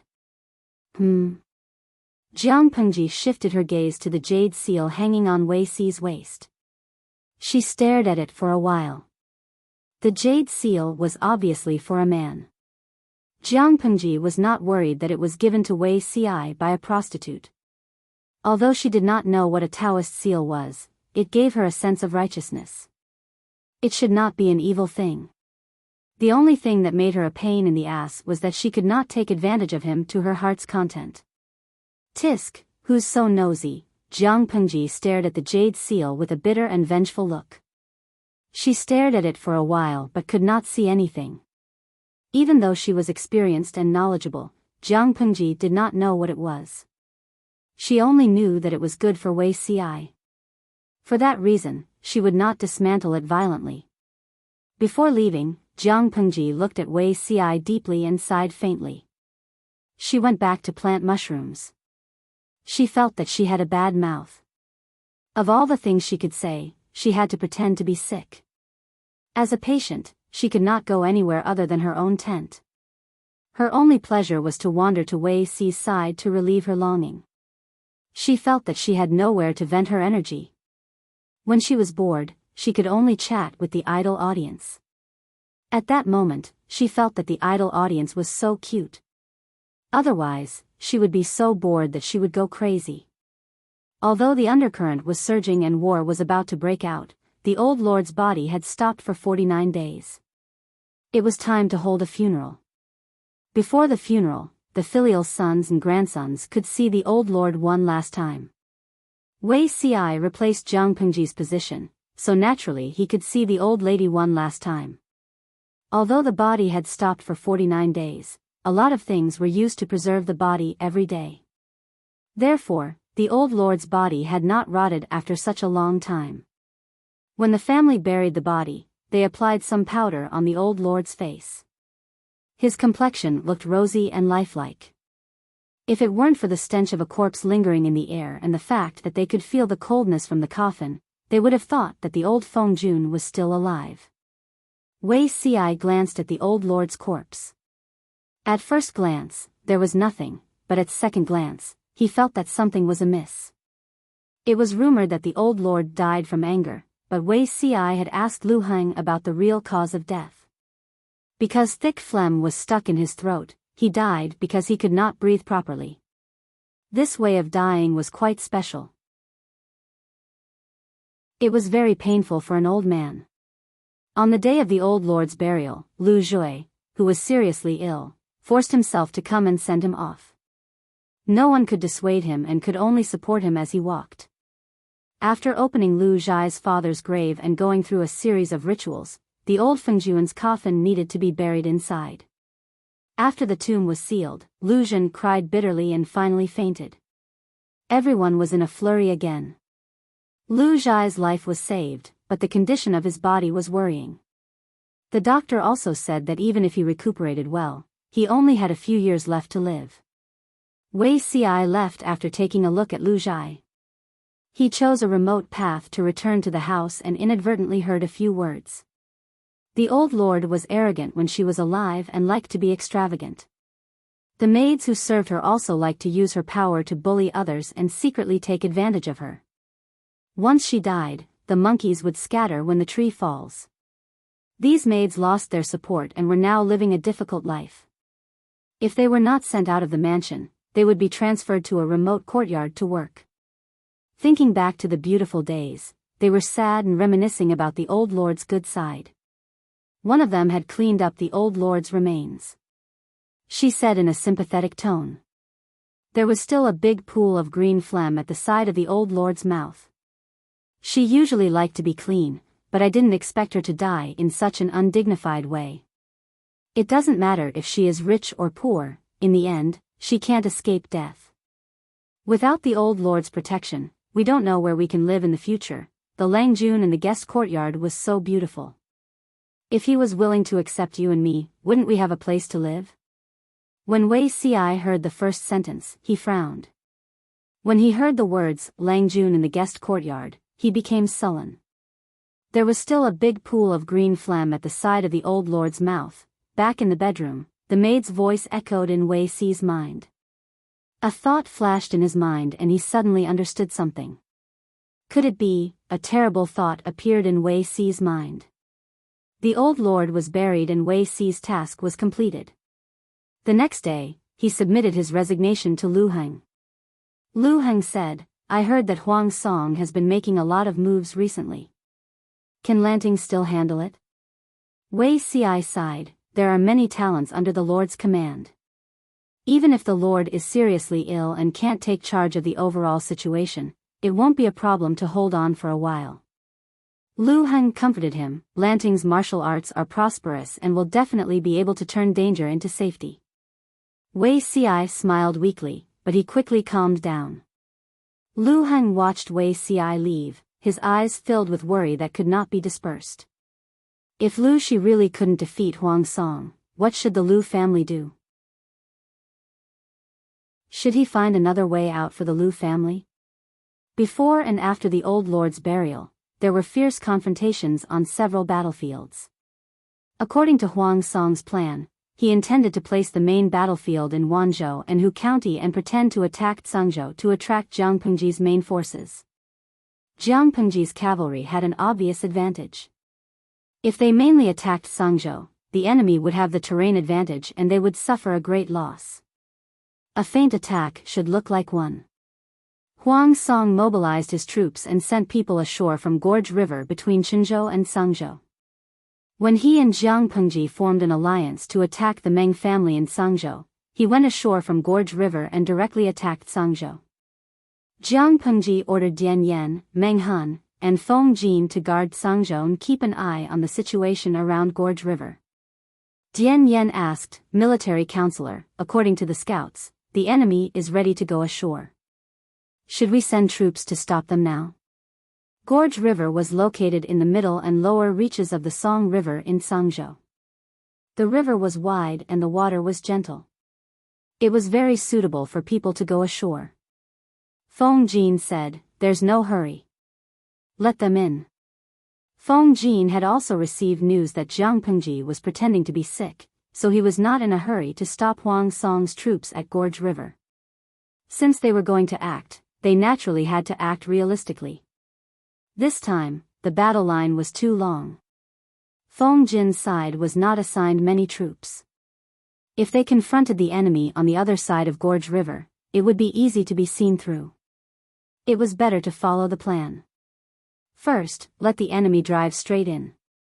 Then, when they were full of ambition, they would reveal their killer move. Because Feng Jin had already sent people to send the people nearby away, letting the enemy in would not cause too many losses. Dian Yan asked, "The enemy has a large number of troops. Letting them go ashore. I'm afraid it's not appropriate." Feng Jin shook his head. To Huang Song, Cangzhou is not as important as Wanzhou or Hu County. Hu County has a lot of land. If we can take it, we won't have to worry about winter food after the autumn harvest. Wanzhou is where the Lord's foundation is. Any loss will shake the morale of the army. In comparison, although Cangzhou has horses, it takes time to build up the cavalry. War horses can't be used as soon as they are brought in. The benefits won't be great in a short period of time. Meng Han said, "Military counselor, do you mean that the number of troops attacking Cangzhou is not as large as it seems?" Feng Jin laughed. "I'm afraid it's a trick to fool people. If they are really frightened, we will be the first to be exposed." After all, Feng Jin did not have many troops on his side. Chapter 1258. The Song River meandered from north to south, flowed through the gorge, and finally merged into the sea. The source of the river was turbulent and steep, densely covered with reefs.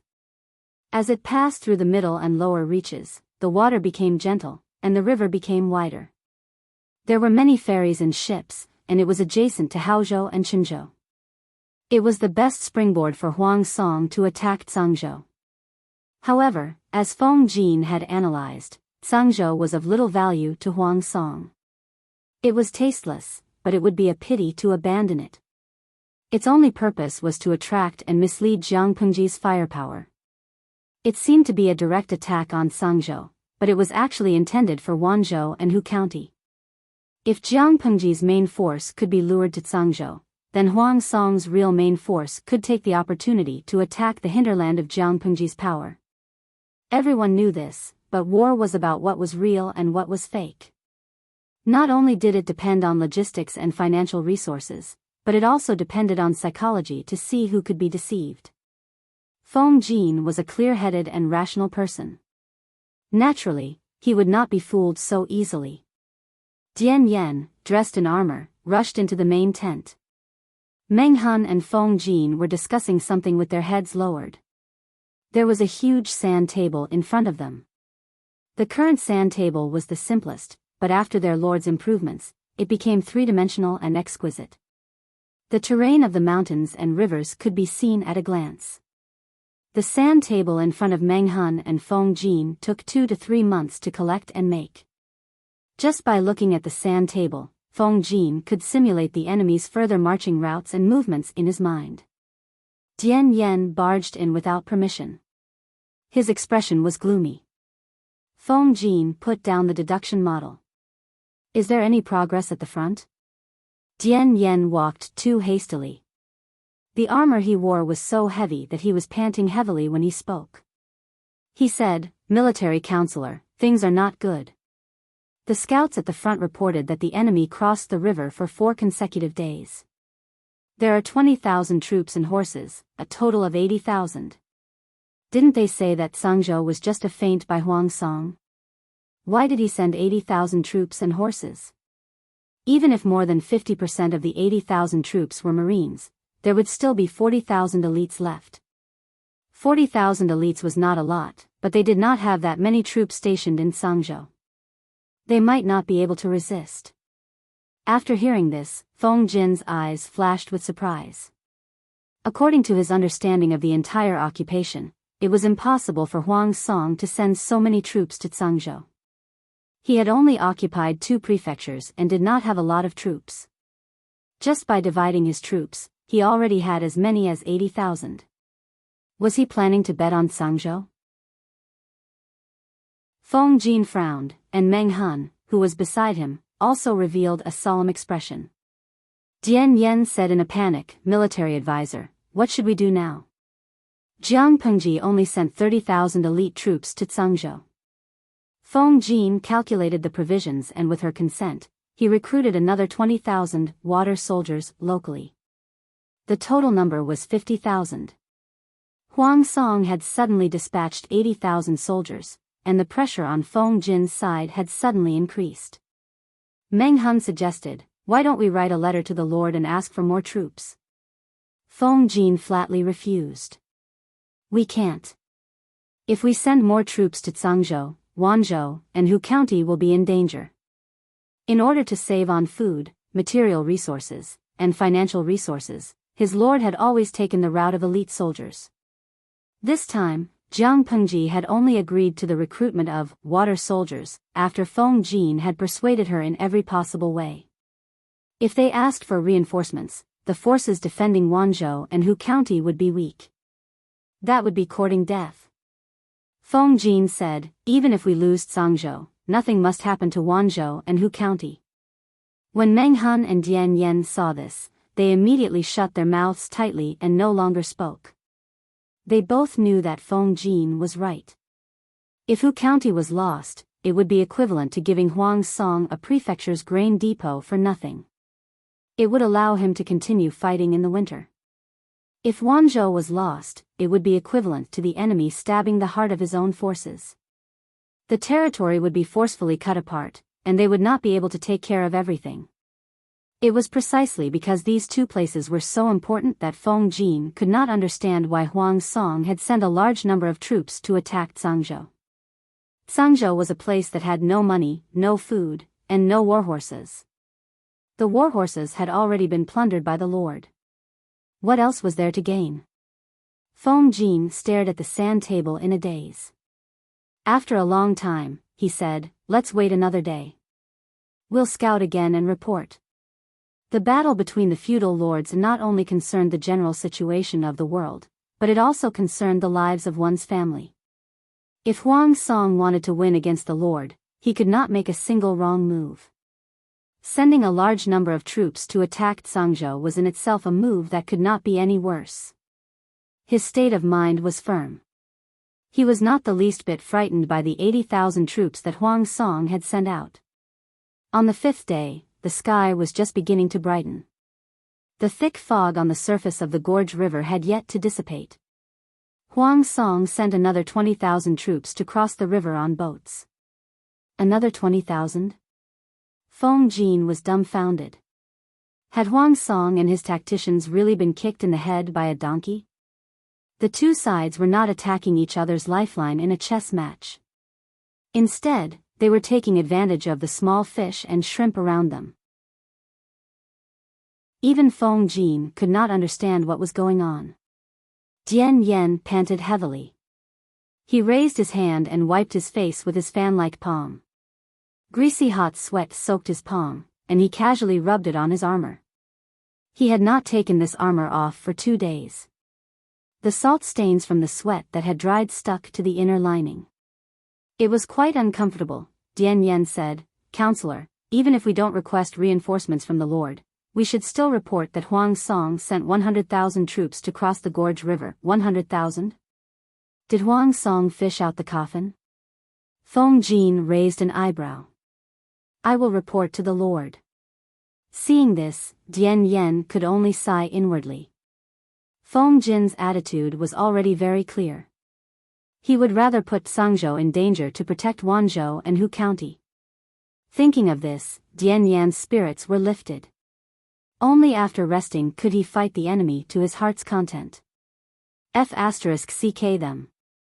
Just as Dian Yen was cursing in his heart, Feng Jin said, the troops that Huang Song sent were about 30,000 to 40,000, 30,000 to 40,000? The scouts reported that it was clearly 100,000. Dian Yan's cultural studies had been tutored by Yang Simeng. He could not compare to a professor of the 5 classics, but he could still count. It is precisely because the number of 100,000 is too large that the real number of troops is only 30,000 to 40,000. Feng Jin said, there is a saying in military strategy that all is fair in war. If Huang Song really sent 100,000 or even more troops to attack Sangzhou, why has there been no movement in the past 5 days? Feng Jin had no evidence, but he believed in his own judgment. Beside him, Meng Han was extremely surprised. Then this 100,000, Feng Jin frowned. I suspect that the enemy is probably divided into 2 groups. They cross the river during the day and circle back at night. The 2 groups take turns. They cross the river back and forth, causing the scouts to misjudge and mistakenly believe that the enemy has sufficient troops. If this is the case, everything makes sense. Dian Yen and Meng Han were speechless. Was there such a trick? Feng Jin continued, of course, this is just speculation. Dian Yen and Meng Han simultaneously shuddered.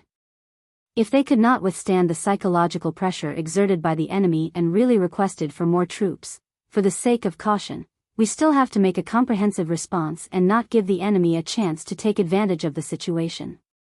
Even if Sangzhou was only a chicken rib, if he could swallow it, Huang Song could still gnaw some meat out of it. He had nothing to lose now, but his lord had to be cautious.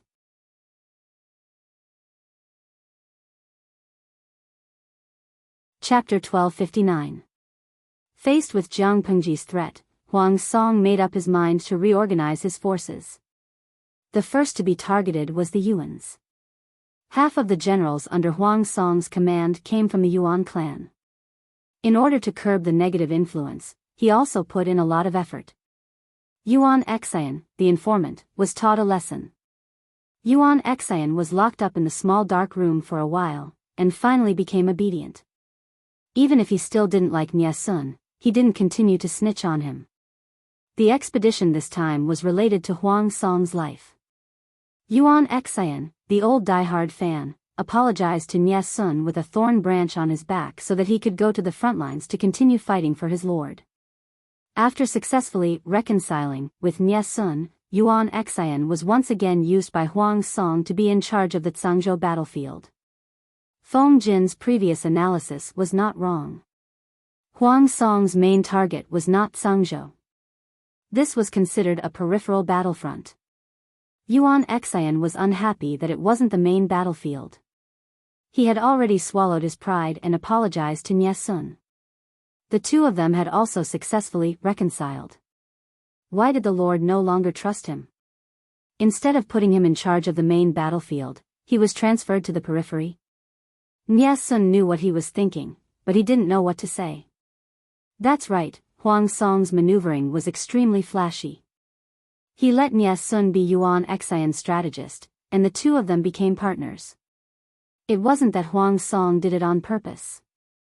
It was just that Nie Sun understood Sangzhou well enough and had a gentle temperament.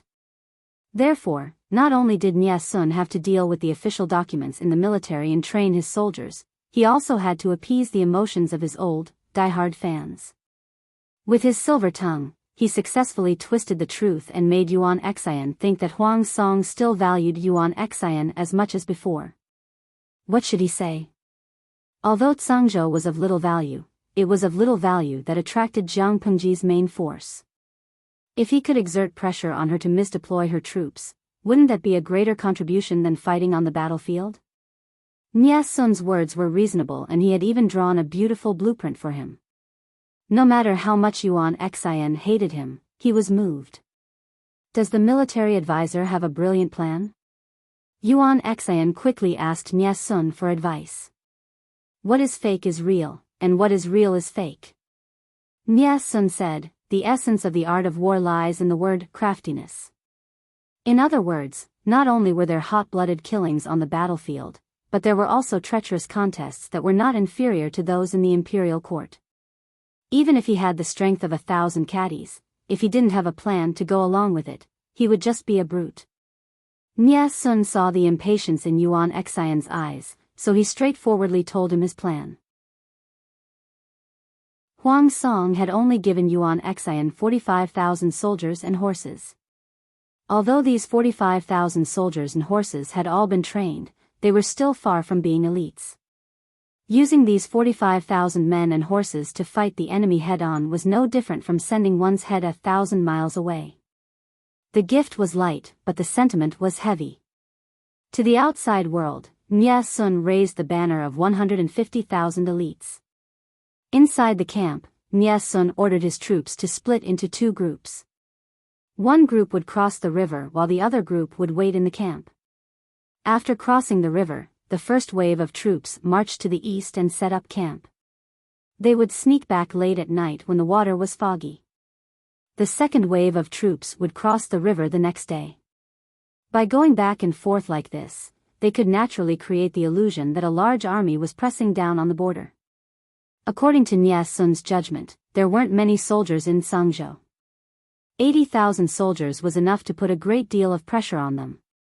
As long as they could not withstand the psychological pressure, they would write letters to Jiang Pengji for reinforcements and make her make the wrong order to deploy troops.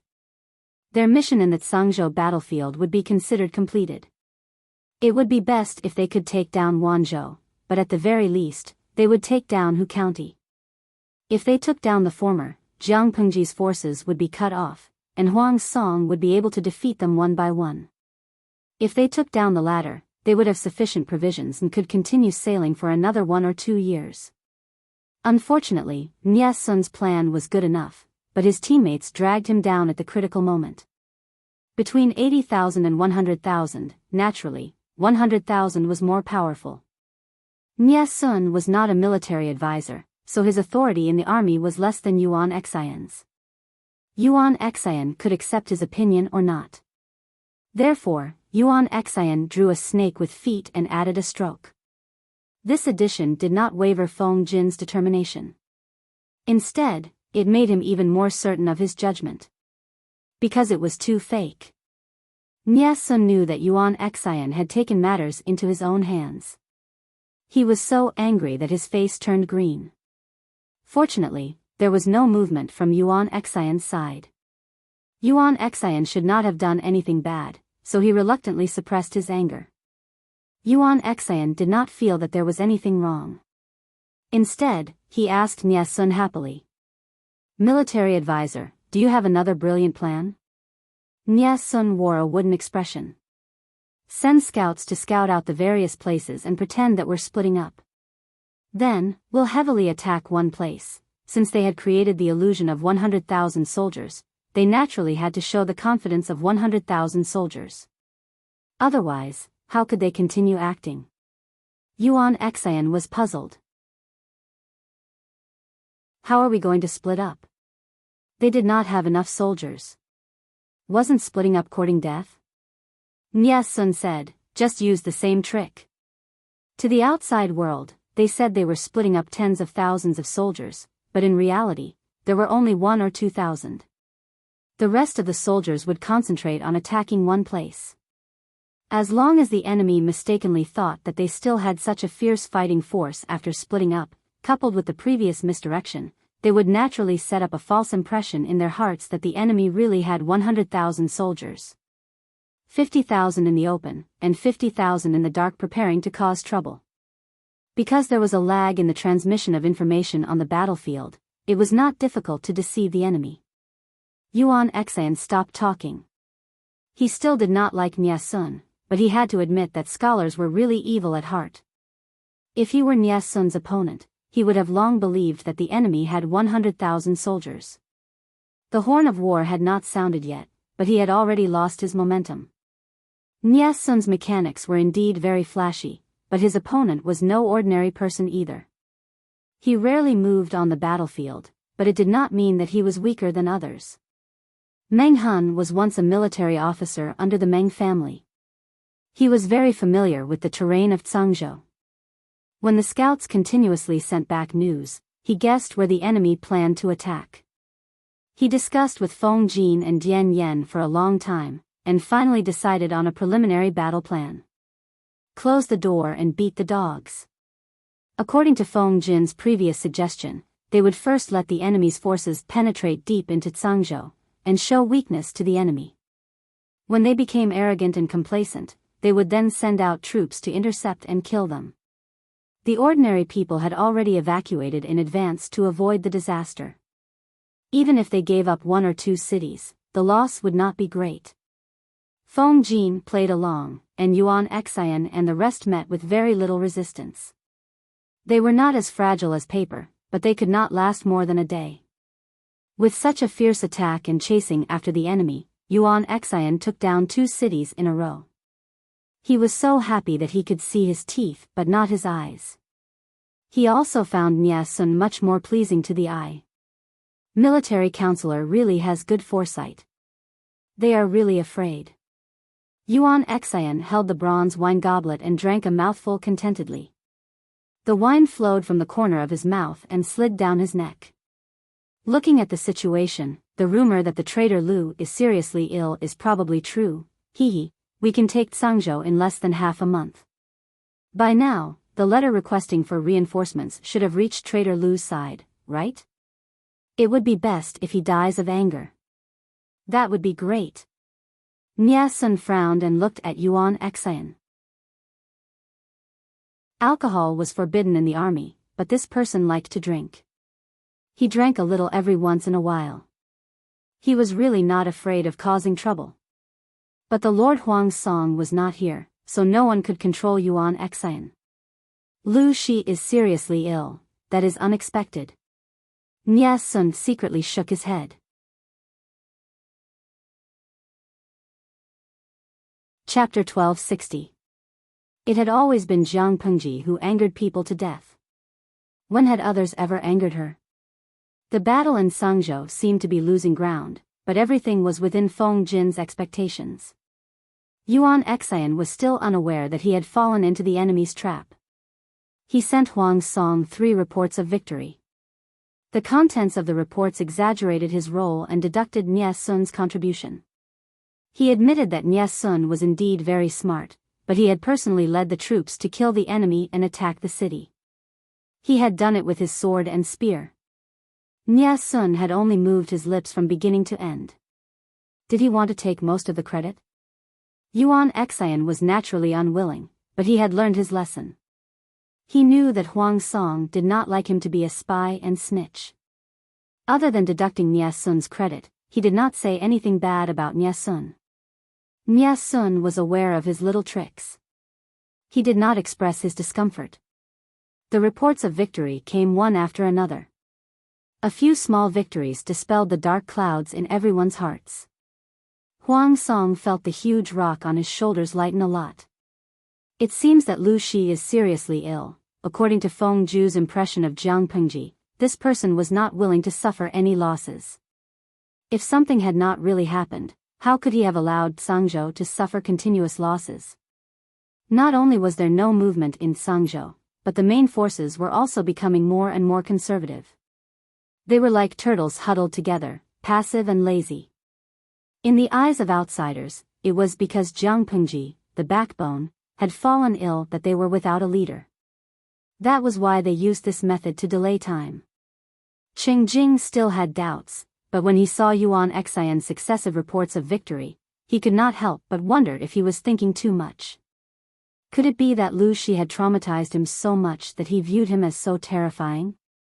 The people in the tent had long been dazzled by Jiang Pengji's words. Although they were not people who were eager for quick success, they did not want to see such a good opportunity be delayed. They all came out to persuade Huang Song. As the saying went, once the opportunity is missed, it will never come again. If they did not take advantage of Jiang Pengji's serious illness to attack Hu County and Wanzhou, could they wait until she recovered to confront them openly? Huang Song believed it. Now that most of the people in the tent were in favor of sending troops, he did not hesitate. Jiang Pengji's territory was vast and the battle line was long, so it was not suitable for her to provide support. Huang Song occupied Hejian County, so it was very convenient for him to divide his troops to attack. Not long after, the army received a secret report. Lu Shi dispatched 50,000 troops to reinforce Sangzhou. Qing Jing and the others shook their heads when they heard this. Although Yuan Xian had taken over a county in Sangzhou, the front lines had not completely collapsed yet. Now that they had sent 50,000 reinforcements, it was clear that their enemies were panicking. Although these 50,000 troops could stabilize the occupation of Sangzhou, they would also put Wanzhou and Hu County in danger. They all knew that Jiang Pengji was taking the route of an elite army. She only had about 200,000 to 300,000 troops. Dispatching 50,000 men to assist Sangzhou was equivalent to sending 30% of his troops to Sangzhou. Huang Song made a prompt decision to split his forces to attack Hu County and Wanzhou. Feng Zhu was in charge of the battlefront in Wanzhou, while he himself was in charge of attacking Hu County. Jiang Pengji's side only defended and did not attack. Although the line of defense had not been breached, they had fallen into a passive situation. Hu County was overseen by Qing Yuan and Meng Heng, while Luo Yu commanded the troops and promoted several new generals. The situation was in a stalemate. Luo Yu was originally a commander of the Imperial Guards of Dongqing. Later, he was forcibly lured by Jiang Pengji onto the pirate ship. He simply resumed his old job in Xiangyang district of Wanzhou. All these years, he had been in charge of the security of the surrounding area. Luo Yu's efforts behind the scenes could not be ignored for so many years of peace in Wanzhou. It was too easy. At the same time, some of the generals were promoted and developed, but he was still in the same place. If it were not for the lack of manpower in Hu County, he would not have wanted to go to the front lines this time.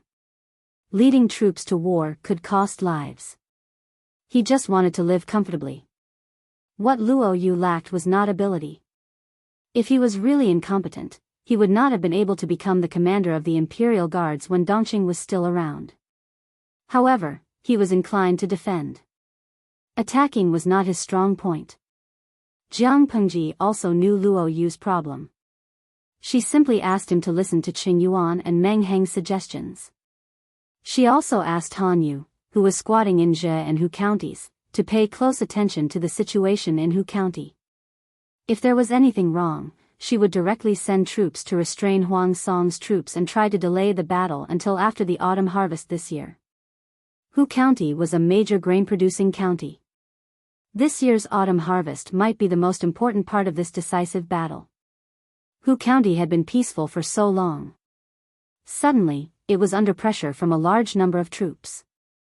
The people were in a panic. Luo Yu originally wanted to go out of the city to face the attack, but it was not a solution to keep defending. The people in Hu County were easily shaken. Military Counselor, Huang Song has been attacking us for several days. It is not a good idea for us to avoid the battle. If it was possible, Luo Yu really wanted to lead his troops out of the city to fight and destroy the enemy's prestige and arrogance. Meng Heng and Qing Yuan were also very helpless because Jiang Pengji's order was to defend, and they could not easily send troops out. Hearing this, Meng Heng could not help but frown. He said unhappily, "It has only been a few days since the battle started. The troops of both sides have not really fought, and the outcome has not been decided. The enemy has not even stepped half a step into Hu County.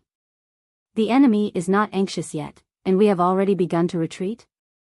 Who is causing trouble behind our backs?" Hu County had a lot of grain reserves. They were not afraid of a war of attrition. It had only been a few days. Why was there someone stirring up trouble already? Luo Yu also did not understand. War was not a matter of 1 or 2 days. It was normal for a tug-of-war to last for half a year or even several months. It was the first time he saw someone so impatient. "I will send people to investigate. I will not let the culprit go if he is caught." Meng Heng said, "I will have to trouble General Luo to take care of this matter." Luo Yu sent people to investigate in secret. He caught a few people who were spreading rumors and killed them in public to correct the situation. After killing a few people who were spreading rumors, the morale of the army was stabilized. After this incident, Meng Heng smelled something different. He asked Luo Yu to kill a few people, and the others who were more well hidden were secretly watching them. Luo Yu did not understand. Why not kill these people too? Leaving them alive is a disaster after all. Meng Heng frowned deeply. He was deep in thought. Qing Yuan, who was beside him, helped to explain. "Naturally, it is to cast a long line to catch a big fish. Our Lord has given us a death order to defend Hu County. We must not suffer any losses. Both sides have been in a stalemate at the border of Hu County for a few days. Under the situation where we have yet to show any signs of defeat, someone has taken the opportunity to stir up trouble and spread rumors that our army will definitely lose, shaking the morale of the army. Officer Luo, don't you think this is a little strange? It is never wrong to be more cautious." Meng Heng and Qing Yuan were cautious people. They did not seek to be meritorious, but to not make mistakes. Meng Heng was also older and more mature than Qing Yuan. It was not wrong to listen to him. Luo Yu said, "Isn't the morale of the army shaken because our Lord announced to the public that she is seriously ill? She was so ill that she was about to die. She did not even have an heir. It would be strange if those who did not know the truth did not panic." Qing Yuan shook his head and asked Luo Yu. "Officer Luo, what do you think of the army in our Lord's tent?" Chapter 1261. This wasn't a brainless boast. Luo Yu truly believed that the so-called elite troops under the Lord's tent were far inferior to them. Not only were they extremely mobile, but their combat quality was also the highest he'd ever seen in his life. One of the main reasons he was able to maintain such good security in Wanzhou was because of the strength of the troops under his command.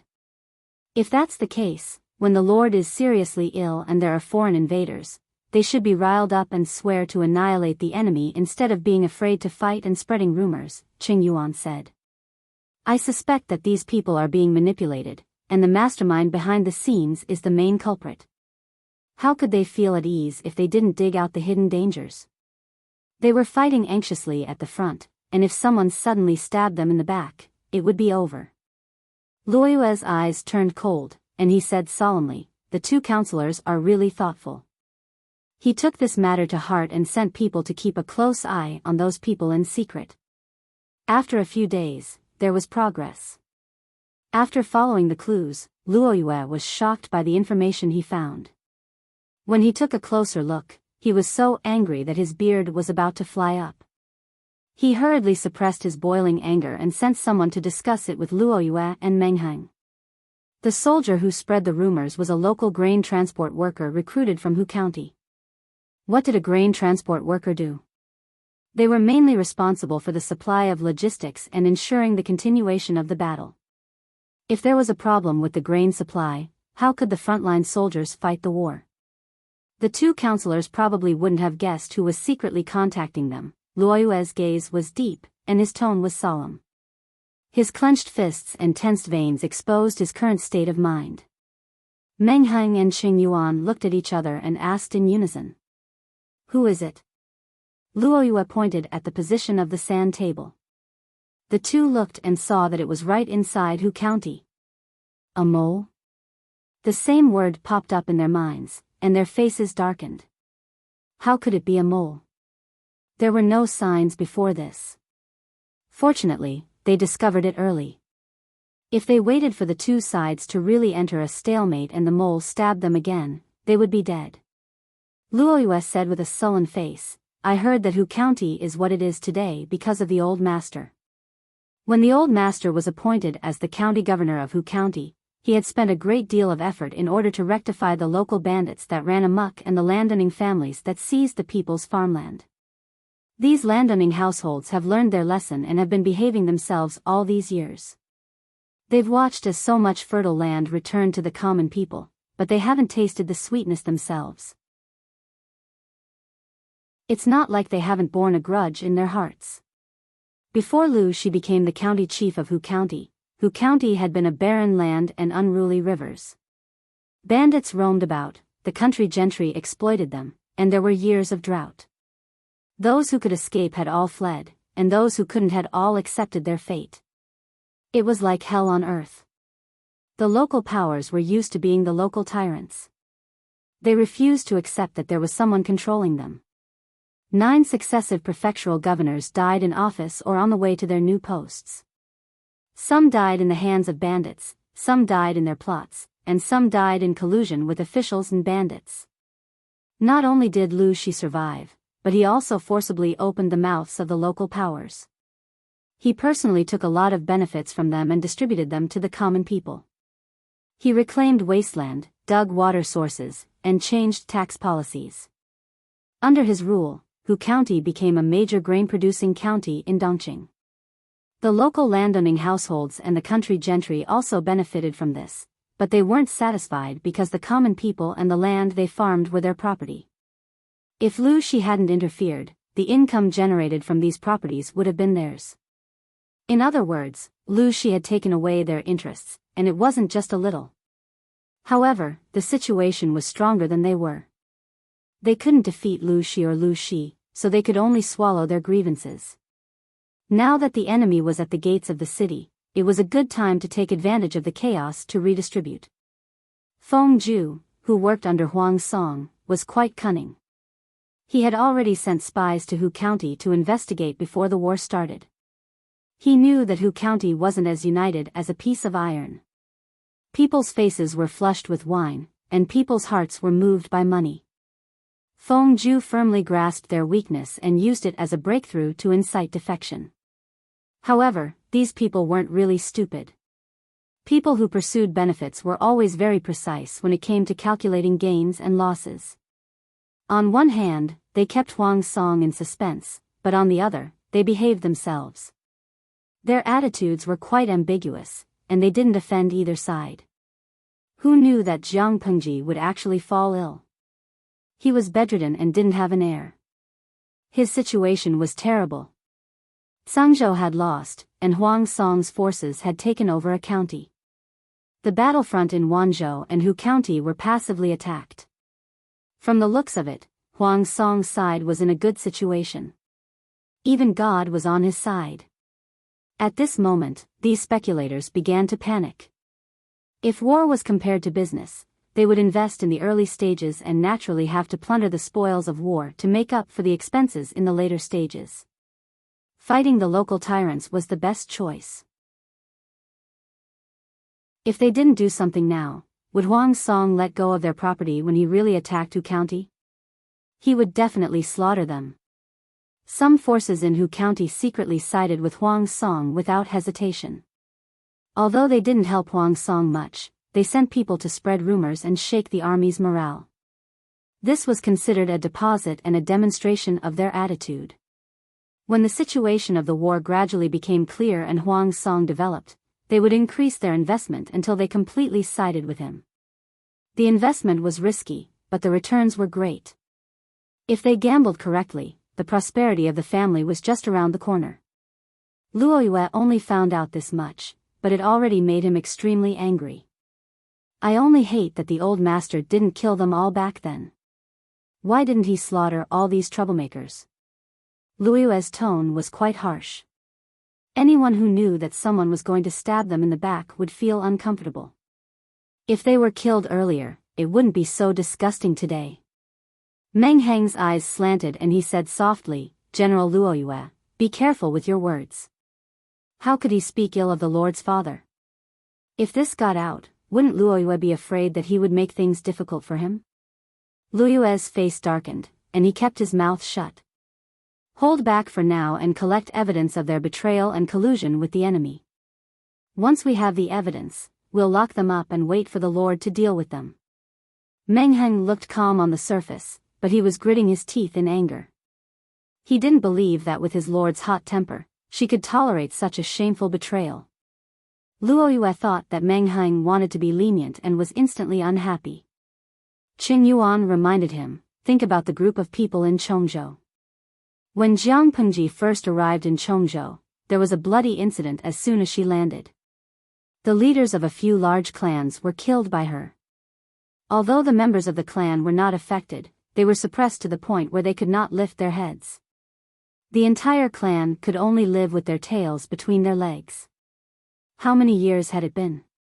They had fallen to an unimaginable level. As long as the Lord was strong, the few clans in Chongzhou who had offended her could forget about rising again in this lifetime. On the contrary, the Chui family of Chongzhou had good foresight. They clung to the Lord's golden thighs and used the rice paper to accumulate a rich family fortune. Back then, they only killed a few leaders because the Lord had forcefully shifted the blame to the evidence of collusion with the enemy. The group of short-sighted fools in Hu County. Once the evidence was conclusive, wouldn't they turn their entire clan upside down? Meng Heng said in a low voice, "The Lord has a strong temper. If this matter reaches her ears, she won't be able to tolerate it if she doesn't kill a bunch of them." Tolerate? Hee, I'll give them 3 consecutive Taoist pampering.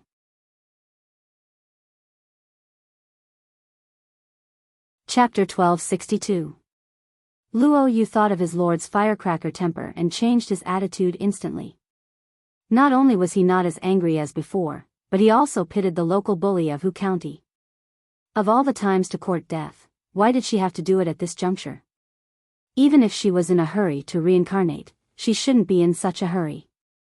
Outsiders thought that their lord was seriously ill, but they, as her confidants, knew very well that not only was the Lord not sick, but she was also full of anger and wanted to chop people up. Pretending to be sick and taking a detour to attack Huang Song's base camp.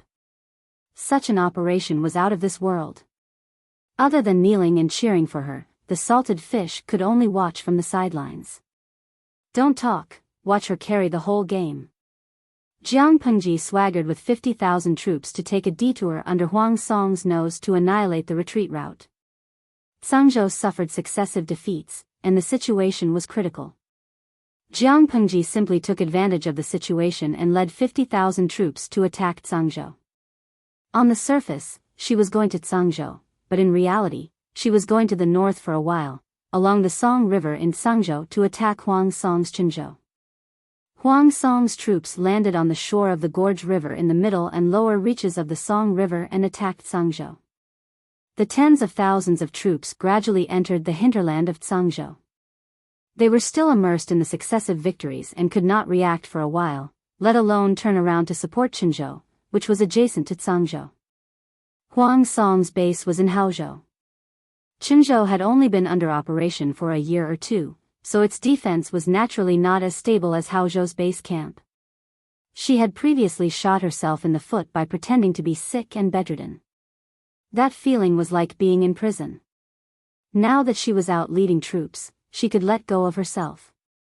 Even the tips of her eyebrows were dyed with joy, and the surrounding atmosphere seemed friendly and casual. She was dressed in a red and white military uniform, riding a horse and galloping. The tail feathers on her helmet were pressed low by the strong wind that was blowing against her. Waji er xiao long bao, I don't know why, but seeing the streamer so excited, I feel like I've seen a husky. Isho shiniangxiang, I agree with the one above, and she's a husky who's out for fresh air. Puchi pusixio, I agree with the one above, and she's a husky who's out for fresh air. Ainen bao bao good, don't be like this, of our streamer. If you say that, I don't dare to look at the streamer's beauty. Bao bao lao sui tang, a husky's pillow is nothing. Bao bao lai kai tang, what's the big deal about a husky bolster? Bao bao had entered a silly group.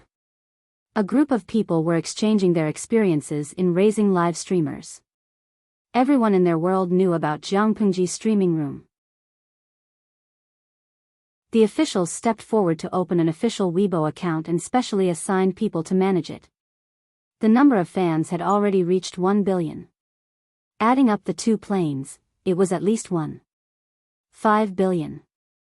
It was clear how terrifying her popularity was. A while ago, Jiangpengji mobilized 50,000 troops and horses to counterattack.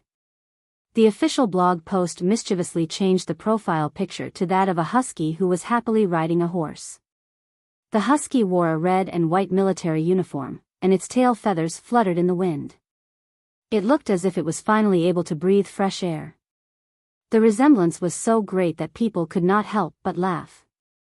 The new avatar received unanimous praise from the fans, and at the same time, it also stimulated the enthusiasm of the fans to raise a husky. They couldn't get close to Jiangpengji, but they could raise a husky that looked like the streamer. Jiangpengji was speechless.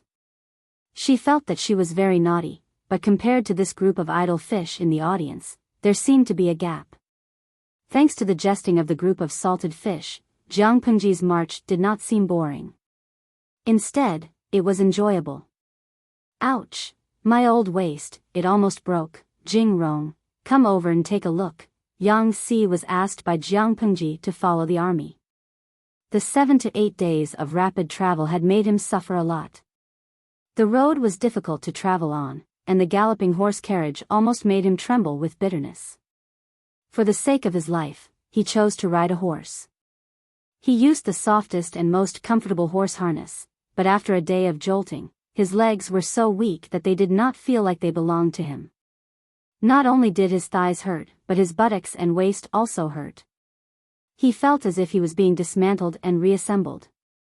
After this battle, he finally knew his position in his lord's heart.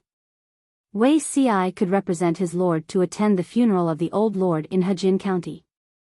Yang Si was not jealous.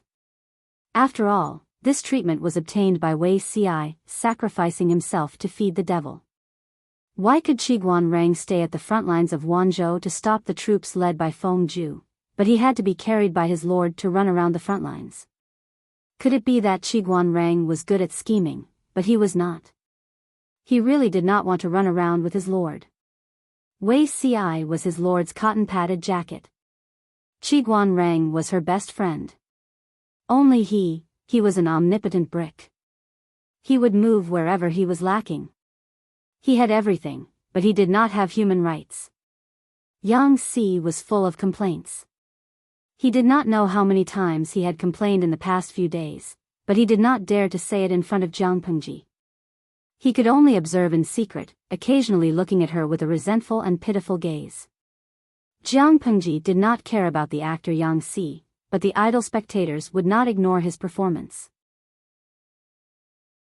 Some busybodies counted for Yang Si to see how many times he had to watch it before he could attract Jiangpengji's attention. The more the idle spectators behaved like this, the more Jiangpengji ignored Yang Si's gaze. Yang Si was speechless. Hugging myself tightly with heartache. JPG, Yang Si had enough rest. He stood up with his hands on his knees. He walked awkwardly to a position one step behind Jiangpengji. With the advantage of the cavalry, they directly broke through the border defense line of Qinzhou. From now on, they had to be careful with every step they took. This was the enemy's territory, and their logistics and food supply lines were not abundant. They could not be too reckless. It will take at least half a month for Huang Song's side to react. Yang Si estimated the distance between the two places and came up with a rough figure in his heart. Half a month? Jiang Pengji rubbed her chin and said with a smile, "It's about time. Let's have some fun in this half a month. We came all the way to Bogeo's territory. The host should do as the guest pleases. If we go back empty-handed without doing anything, wouldn't that be too disrespectful to the host?" Yang Si secretly curled his lips and sympathized with Huang Song for 3 seconds. The host should do as the guest pleases? Wouldn't his lord turn Qinzhou upside down? Qinzhou's garrison forces were weak. Of the 50,000 troops that his lord had brought, 10% were cavalry. The rest were elites with strong physical qualities. If they really wanted to have fun, Qinzhou would not last at all. Jiang Pengji had outflanked Qinzhou, which was behind Huang Song, not to expand the results of the battle or anything else. To put it bluntly, she was there to cause trouble. Huang Song was fighting at the front lines, so she turned his nest upside down. It was not easy to take advantage of her. Most of the time, she had to pay the price with her life. Relying on her strong mobility, Jiang Pengji really did what she said she would. She caused trouble in every place and left with the spoils of war.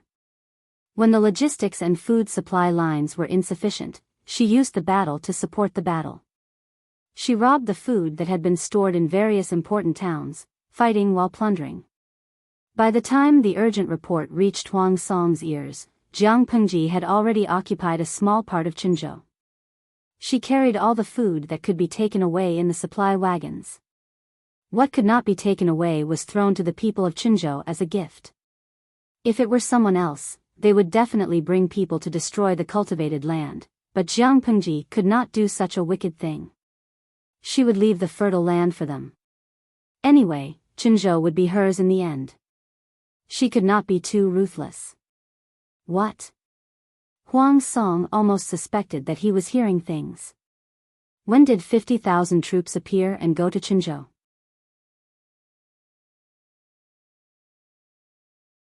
Chapter 1263. Who would have thought that the troops that were supposed to support Sangzhou would go straight to Qinzhou? Qing Jing and the others couldn't be blamed for not thinking about it. Jiang Pengji had thrown out too many smoke bombs. She was willing to give up Sangzhou as a county to deceive the enemy and affect their judgment. How could a normal person think of such a ruthless method to kill 1,000 enemies while sacrificing 800 men? She was a living lunatic. Huang Song wasn't Jiang Pengji. The latter had a large family business and was willing to give up Sangzhou, but the former couldn't ignore Qinzhou. He could either send troops to support Qinzhou or let Yuan Xian, who was closest to him, lead troops to outflank Jiang Pengji's retreat. Faced with these two choices, even a blind man would know which one to choose. Qing Jing said, "Distant water can't put out a nearby fire. I'm afraid the Lord won't make it in time if he leads the troops back now." Huang Song sighed and said, "I know, so I can only let Lieutenant Yuan Xian lead the troops to encircle and suppress them."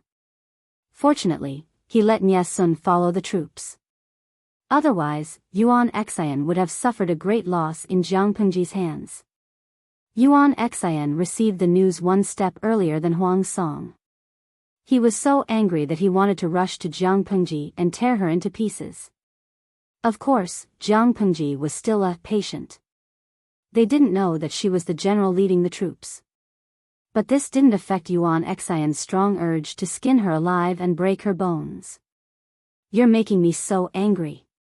Yuan Xian was so angry that he smashed the table into two. Even the great victory not long ago couldn't make him feel happy. It was a great shame and humiliation for his own home to be attacked by the enemy like there was no man's land. After smashing the table, Yuan Xian picked up his weapon angrily, but he was stopped by Nie Sun before he could take 2 steps. "General, what are you going to do?" Nie Sun couldn't let Yuan Xian do whatever he wanted. What if he ran into the enemy's trap? Yuan Xian narrowed his eyes. His fierce eyes looked more dangerous, making Nie Sun feel like he was being stared at by a beast. "Military counselor, what do you think I'm going to do?" "Of course, I'm going to count the troops and kill them." Are we going to let that thief continue to wreak havoc in Qinzhou? Huang Song only had Haozhou and Qinzhou. He couldn't compare to Jiang Pengji's large family business. They couldn't afford to lose any of them. They had let down their guard and allowed Jiang Pengji to take advantage of their weakness, causing the defense line at the rear to fall. Fortunately, it was not too late to mend the pen after the sheep were lost. Nie Sun's heart skipped a beat. With a pale face, he advised, "General, you can't. You can't." Yuan Xian didn't expect that Nie Sun would say such words. Instantly, he was so angry that his eyes almost split open, and he pushed Nie Sun away. Nie Sun was caught off guard and fell backwards. The atmosphere at the scene immediately froze. Yuan Xian's hand was stretched out in midair, and a trace of regret flashed in his eyes. No matter how reckless he was, he knew that scholars were not as thick-skinned as martial artists. Scholars were extremely arrogant, and that action just now was a great humiliation. Military advisor Nya, I didn't mean it. I really didn't mean it. Please forgive me, military advisor. I hope that a great man will forgive me. Yuan Xian's anger was temporarily suppressed, and he hurriedly took remedial measures, reaching out his hand to help Nie Sun up.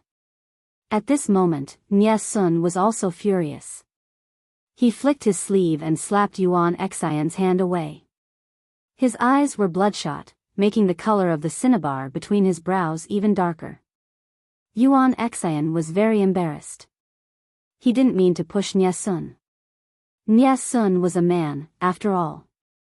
How could Nie Sun not even stand properly and fall so hard with just one push? Nie Sun's tone was extremely cold. May I ask, General, if you're bringing troops back to Qinzhou now, are you going to cross the Gorge River? Yuan Xian said matter-of-factly, of course I'm going to cross the river. Nie Sun asked again, does it take time to cross the river? If we cross to the middle of the river, what if the enemy attacks us from both sides? Yuan Xian felt that Nie Sun's words were exaggerated. Military advisor, you're worrying too much. The enemy in Sangzhou isn't a threat, and the enemy in Qinzhou can't care about us right now. If the enemy is smart, they won't even have time to escape. Why would they specifically guard the riverbank of the Gorge River? He couldn't stand Nie Sun praising others' morale and belittling his own. It was as if he was weak no matter how good others were. Nie Sun's already ugly expression became even more unfriendly. He originally thought that Yuan Xian's act of offering a humble apology was sincere repentance, but now it seemed that even a dog couldn't stop itself from eating shit. Nie Sun rarely cursed in his heart. No matter how bad his teammates were, as a strategist, he had to fulfill his duties and obligations. He had to pinch his nose and force himself to communicate with Yuan Xian, the blockhead. Apart from worrying about being trapped in the Gorge River and beaten to death, Nie Sun also had to let Yuan Xian remember what a military order was. Without a specific military order from his lord, Huang Song, he couldn't act rashly. So what if Qinzhou was in danger? Yuan Xian's task was to restrain the troops in Sangzhou and attract Jiang Pengji's main forces. If he acted willfully and arbitrarily transferred troops, once the entire plan was ruined, could he shoulder the responsibility alone? As a general, not only did he have to listen to his lord's orders, but he also had to be responsible for his troops. If Yuan Xian acted willfully because of loyalty, he wouldn't even know how he died one day. Nie Sun suppressed his anger. He had no choice but to break down all logic and force it onto Yuan Xian. If this rash and boorish martial artist still refused to listen to his advice, he really couldn't do anything about it. Because Nie Sun mentioned Huang Song, Yuan Xian had no way to vent his anger. He could only listen obediently. In the end, he reluctantly agreed to Nie Sun's arrangements. The relationship between the two of them that they had worked so hard to ease immediately became tense. It seemed like nothing much, but in reality, undercurrents were surging and they were as incompatible as fire and water. Nie Sun asked Yuan Xian to count his troops and retreat as he fought. He would slowly let go of the counties in Sangzhou that he had previously conquered. At the same time, he sent troops to observe the situation in the Gorge River to avoid the worst-case scenario of being attacked from both sides. Reality proved that Nie Sun's caution was not without reason. Jiang Pengji also had the idea of making dumplings out of dumplings. She had already sent people to keep an eye on the Gorge River. In other words, if Yuan Xian dared to come, she dared to fight. She would definitely make sure that Yuan Xian and his troops would never return. Feng Jin also felt that it was a pity. Yuan Xian is a man of martial arts but no brains. He's stubborn and arrogant. With a little misdirection, he won't be able to find his bearings. Nie Sun, on the other hand, is a bit tricky. My lord is still too kind. If she had killed Nie Sun back then, Nie Sun and Huang Song would be completely at odds. Everyone in Wanzhou knew that Nie Sun and Meng Heng were brothers. They also knew that Meng Heng had followed Jiang Pengji's instructions to set up a trap for his brother. They also knew that Meng Heng had followed Jiang Pengji's instructions to set up a trap for his brother. When that time came, the Lord would lead the troops to block the banks of the Gorge River and block Yuan Xian's way forward. He would lead the troops to block Yuan Xian's way back. It was a perfect strategy to make dumplings out of dumplings. However, Nie Sun, who was on Yuan Xian's side, was not easily fooled. He could almost see the tacit understanding between Feng Jin and Jiang Pengji at a glance. Meng Hun had been working under Jiang Pengji for a long time. He had even worked under the Mengs before. He was very clear about the grudges between them. He said regretfully, no matter what, Nie Sun is Shizhou's biological brother and my lord's cousin. If he were to kill him, my lord would not be able to explain it to the old mistress.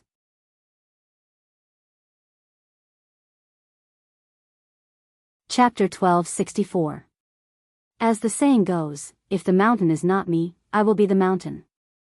Even if Yuan Xian wanted to hide, he had to see if Feng Jin was willing to let him go. Did he want to leave after taking advantage of the situation and flaunting his power? How could Nie Sun know Sangzhou better than Meng Hun? Meng Hun was born and raised in Sangzhou. However, Nie Sun was difficult to deal with. He had to think of a way to make him lower his guard. Feng Jin's eyes flashed. He had an idea. Meng Hun had been with these strategists for a long time. He more or less understood the rules. Do you have a plan? Feng Jin smiled. It's not difficult. Nie Sun will definitely be on guard when he passes by the river. It won't be easy for us to succeed. Since that's the case, why don't we let them cross the river smoothly? When they engage in close combat with the Lord, we will follow closely behind and cross the river to cut off their retreat route? Many feudal lords would seize suitable crossings when they were at war. This was to ensure that their side would not be harassed by the enemy when they crossed the river. Everyone knew the saying, attack halfway across the river. That was why armies were always cautious when they encountered a river. Nie Sun was no exception. Everyone knew that the process of crossing the river would be affected. If it was light, the army would be injured. If it was heavy, the entire army would be annihilated. The most typical example was the battle between Jiang Pengji and the northern borderline. The entire northern borderline was trapped. Nie Sun was not as stupid as the northern borderline. According to normal thinking, Feng Jin should follow closely behind and wait for Yuan Xian's army to cross the river before launching a surprise attack. Nie Sun would definitely be on guard against this. Even if Feng Jin succeeded, the results would be minimal. Since that was the case, they might as well do the opposite. They would let Yuan Xian's army cross the river. Then they would send troops to occupy the river crossings and block their retreat route. When Yuan Xian and Jiang Pengji's troops met, the front was tense and the back was empty, then they would stab them, the same plan, but the order was reversed. The results were completely different. On the other side, under Nie Sun's earnest persuasion, Yuan Xian could only retreat with his troops, leaving only a portion of his troops to guard the battlefield. The journey was peaceful. There were no unexpected incidents. Everything about the military advisor is good, except for the bad habit of exaggerating and raising other people's morale while diminishing your own prestige. The troops of Tsangzhou are weak. What's there to worry about? Along the way, weren't there only defeated soldiers and generals? The huge Tsangzhou is like a piece of paper that will break with one poke. Yuan Xian sat on the back of a large horse, grumbling unhappily to the deputy generals on both sides, his rough face full of impatience. The enemy was clearly so weak, but Nie Sun still had to act as if he was facing a great enemy. He even made Yuan Xian unable to do anything, which was very annoying. The two deputy generals beside him looked embarrassed. Their words carried little weight, and they were also Yuan Xian's deputy generals, so it was not good for them to speak up for Nie Sun. Troubled times were a good time for generals to make a name for themselves.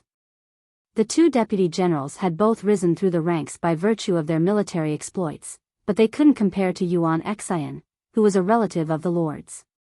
There were some things that Yuan Xian could say without the slightest scruple, but the two deputy generals could not say so casually, lest they cause trouble and make enemies.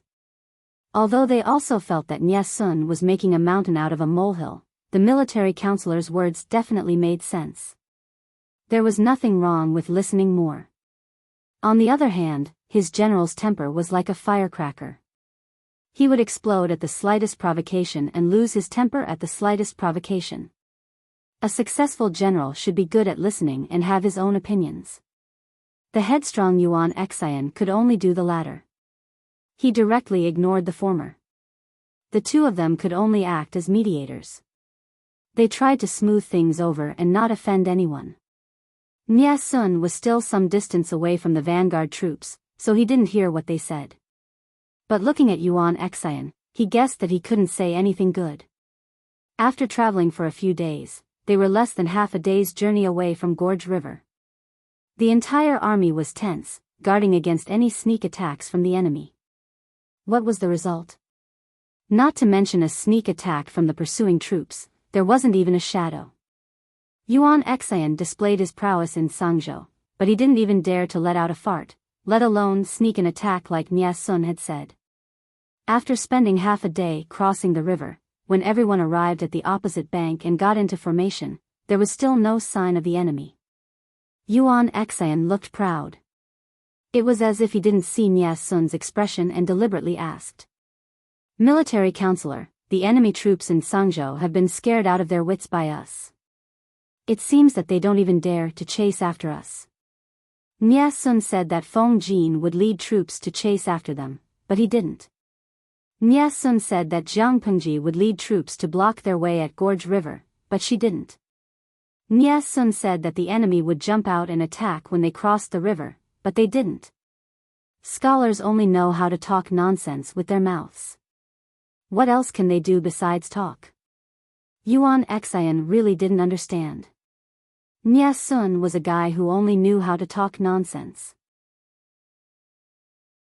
What did he have that made Huang Song think so highly of him? He was very proud now. Nie Sun's mistake meant that his judgment was correct. Nie Sun rode his horse with his head lowered. He didn't say a word for a long time, but his face was pale. Yuan Xian felt bored when he saw that Nie Sun didn't respond. After arriving in Qinzhou, Yuan Xian gathered the remaining troops and sent scouts to find out where Jiang Pengji's troops had wandered off to. Jiang Pengji's group was as slippery as mud loaches. It was very difficult to catch them because they relied on the rogue tactics of using war to sustain war and their strong mobility. Yuan Xian and the others had just crossed Gorge River. Feng Jin started to restore the lost territory and eliminate the 10,000 troops Yuan Xian had left behind. Meng Hun mocked, "You want to defend Song Prefecture with just 10,000 troops? I'm afraid you're too naive." Although Nie Sun used some tricks to create the illusion of 100,000 troops, Feng Jin had long seen through his tricks. Yuan Xian couldn't bear to part with the spoils of war he had just won. He disregarded Nie Sun's opponents and divided the already small number of troops. In other words, he only had 34,000 troops to stop Jiang Pengji. Could they defeat 50,000 elites? How could 10,000 soldiers defend a county? They could barely defend a prefecture. Meng Hun used his fingers to calculate the disparity in military strength between the two armies. He felt that, military counselor, isn't it not good to bully people like this? His lord had 50,000 troops. He and Feng Jin would bring another 15,000 troops. That would be 65,000 against 34,000. The former also had the attribute of a sneak attack and a critical hit. Even if Yuan Xian was fighting on his home ground and had a certain bonus in terms of manpower and logistics, which could increase the number of troops to 50,000 to 60,000, he couldn't stand being trampled on. Feng Jin laughed. General Meng, if you think it's not good, you can watch from the sidelines and wait for my lord to settle the score. Who didn't know how to watch from the sidelines? Find a spectator stand with a good view, set up a straw shed, hug some fruits, and be comfortable. If they dared to do this, how could they explain to their lord that Yuan Xian had gone deep into Tsang Prefecture? Meng Hun also thought of this and made up his mind. It's better for you to die than for me. Meng Hun and the others used the fastest speed to attack their lost territory. At the same time, they seized the crossing of Gorge River and crossed the river to chase after Yuan Xian's army.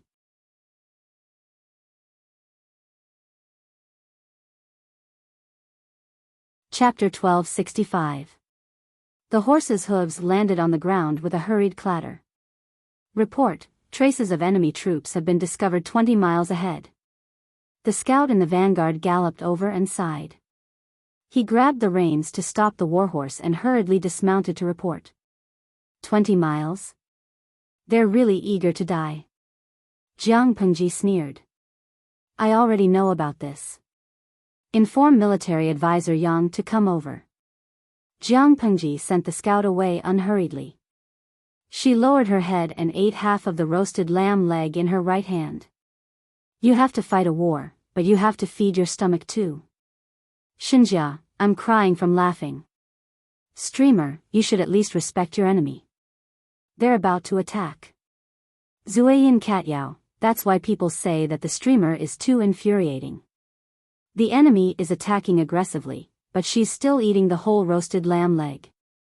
This is a serious battle streaming room, not a gourmet streaming room. Her opponent had to always carry an oxygen tank, or else he wouldn't be able to bear the injury. Why did he have to carry an oxygen tank? Because Jiang Pengji's actions were so coquettish that it was suffocating. Meng Xian, I don't agree with student Xinjia's words. If the streamer respected the enemy and put down the lamb leg, wouldn't she be disrespecting the lamb that contributed its body? The war could be fought anytime, but a roasted lamb leg was the most delicious to eat while it was hot. Coincidentally, Jiang Pengji thought so too. Yang Si rushed over in a hurry and happened to see Jiang Pengji gnawing on the shredded meat hanging from the lamb leg and throwing the bones into the fire. She took out a handkerchief to wipe her mouth and the oil on her hands. She looked at him in a leisurely manner. As if she didn't see Yang Si's broken and twisted expression, she said calmly, Jing Rong is here? Sit.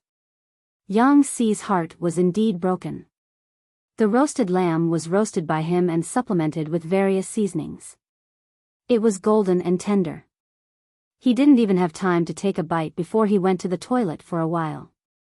When he came back, the lamb was brutally dismembered and died without a whole body. All of it went into his lord's stomach. Everyone knew that Yang Si was a foodie. The audience saw him staring at the pile of lamb bones with a solemn expression and laughed unkindly.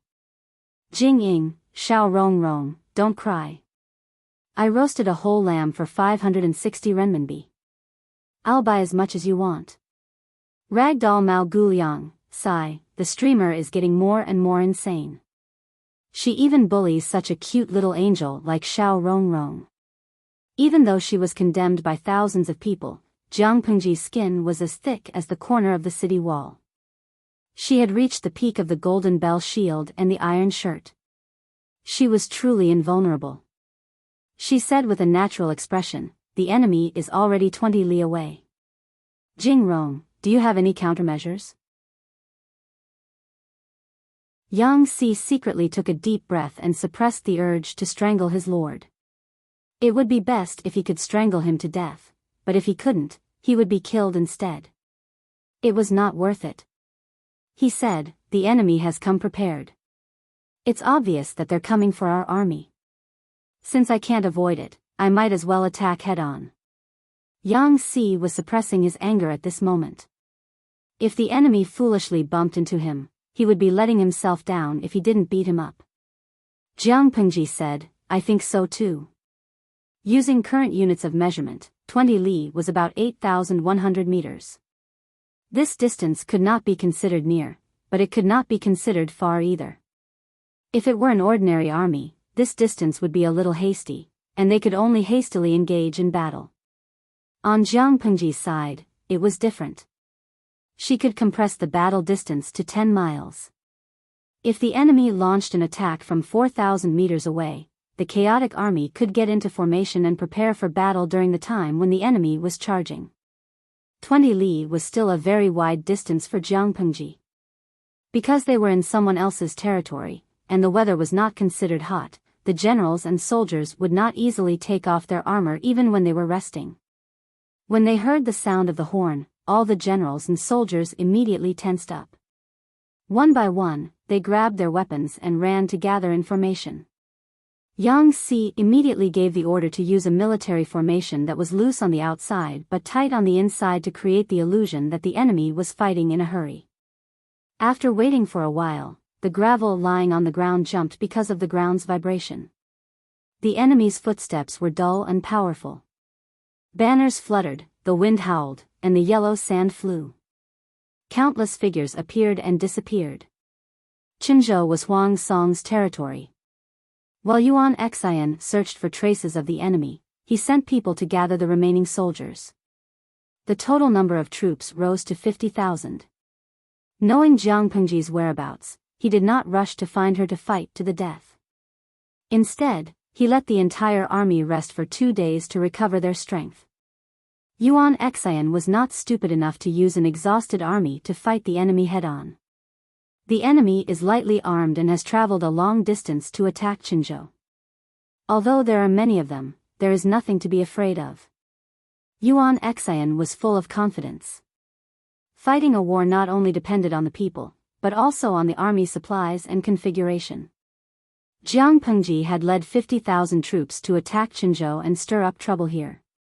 Naturally, she could not bring weapons of war that had a large target.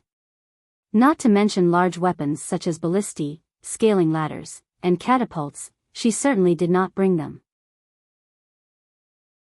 The outside world knew that the weapons of Jiang Pengji's army were always more powerful than those of the other feudal vassals. The most typical were the ballistae and catapults.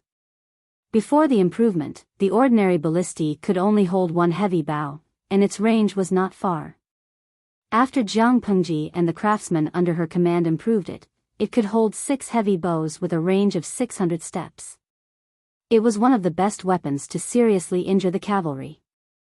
Needless to say, the catapult was a good weapon for attacking cities.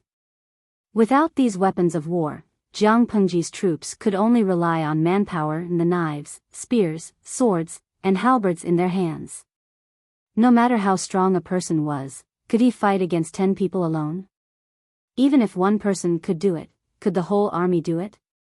Purely in terms of manpower, Yuan Xian and Jiang Pengji's side were not far apart. Including their own weapons of war, their overall chances of winning were high. Yuan Xian drew his sword and ordered, all troops, charge. In order to conserve their strength, the marching speed was not fast. When the distance between the two armies became shorter and shorter, their speed suddenly increased. Thousands of cavalrymen took a detour to outflank them, while the remaining troops charged head-on to intercept and kill. The war drums on the chariots rumbled, and the beating drumbeats pounded hard on the heart. Bang, bang, bang, each beat was more rapid than the one before, and each beat was heavier than the one before. Their hearts felt as if they were about to jump into their throats and jump out of their throats. Jiang Pengji understood and smiled. Similarly, she drew out the god-slaying sword that had drunk countless blood. Beat the drums, meet the enemy. Yuan Xian laughed heartily. Look at that formation, it's scattered and disorderly. The person leading the troops must be a greenhorn. Jiang Pengji packed lightly and did not bring the heavy ballistae, but Yuan Xian had them. In ancient times, there was no concept of protecting intellectual property. Jiang Pengji used the ballistae and catapults to fight the Tsing-Yi army, laying a solid foundation for her future foundation. The other feudal vassal forces naturally had to find out clearly. Only by knowing oneself and one's enemy could one win 100 battles. It was not some advanced and complicated technology. Even if Jiang Pengji deliberately protected it, other forces could still steal and learn it. Speaking of the ballistae, the dozens of ballistae that Yuan Xian brought with him now were no less powerful than the ones that Jiang Pengji had once used. The arrows had a wooden shaft, an iron spearhead as the arrowhead, and an iron feather as the tail. They were shockingly powerful and had an extremely long range. When the arrows left the bowstring, they buzzed incessantly, like the roar of the god of death. When they hit a person, the huge force could send them flying and pierce through several people's bodies. Seeing this, Yang Si hurriedly stopped Jiang Pengji.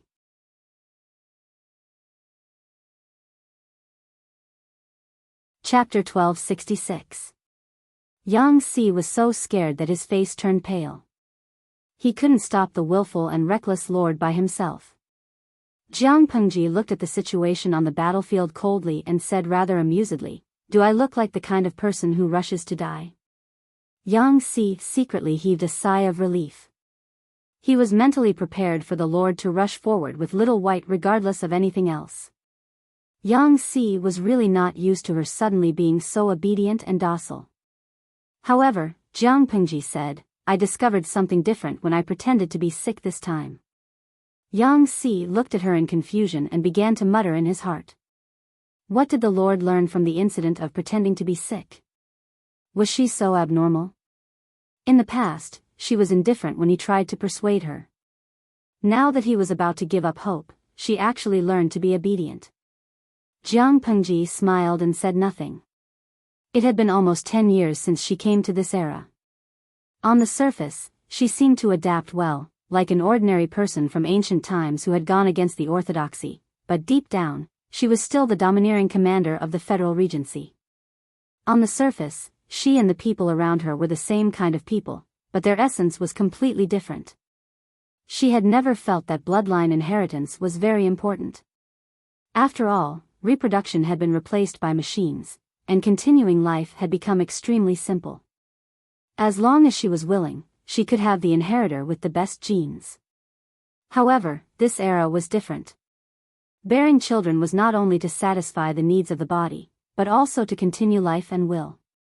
Because Jiang Pengji had no children, when the news of her serious illness spread, everyone unanimously thought that the foundation she had built would be destroyed.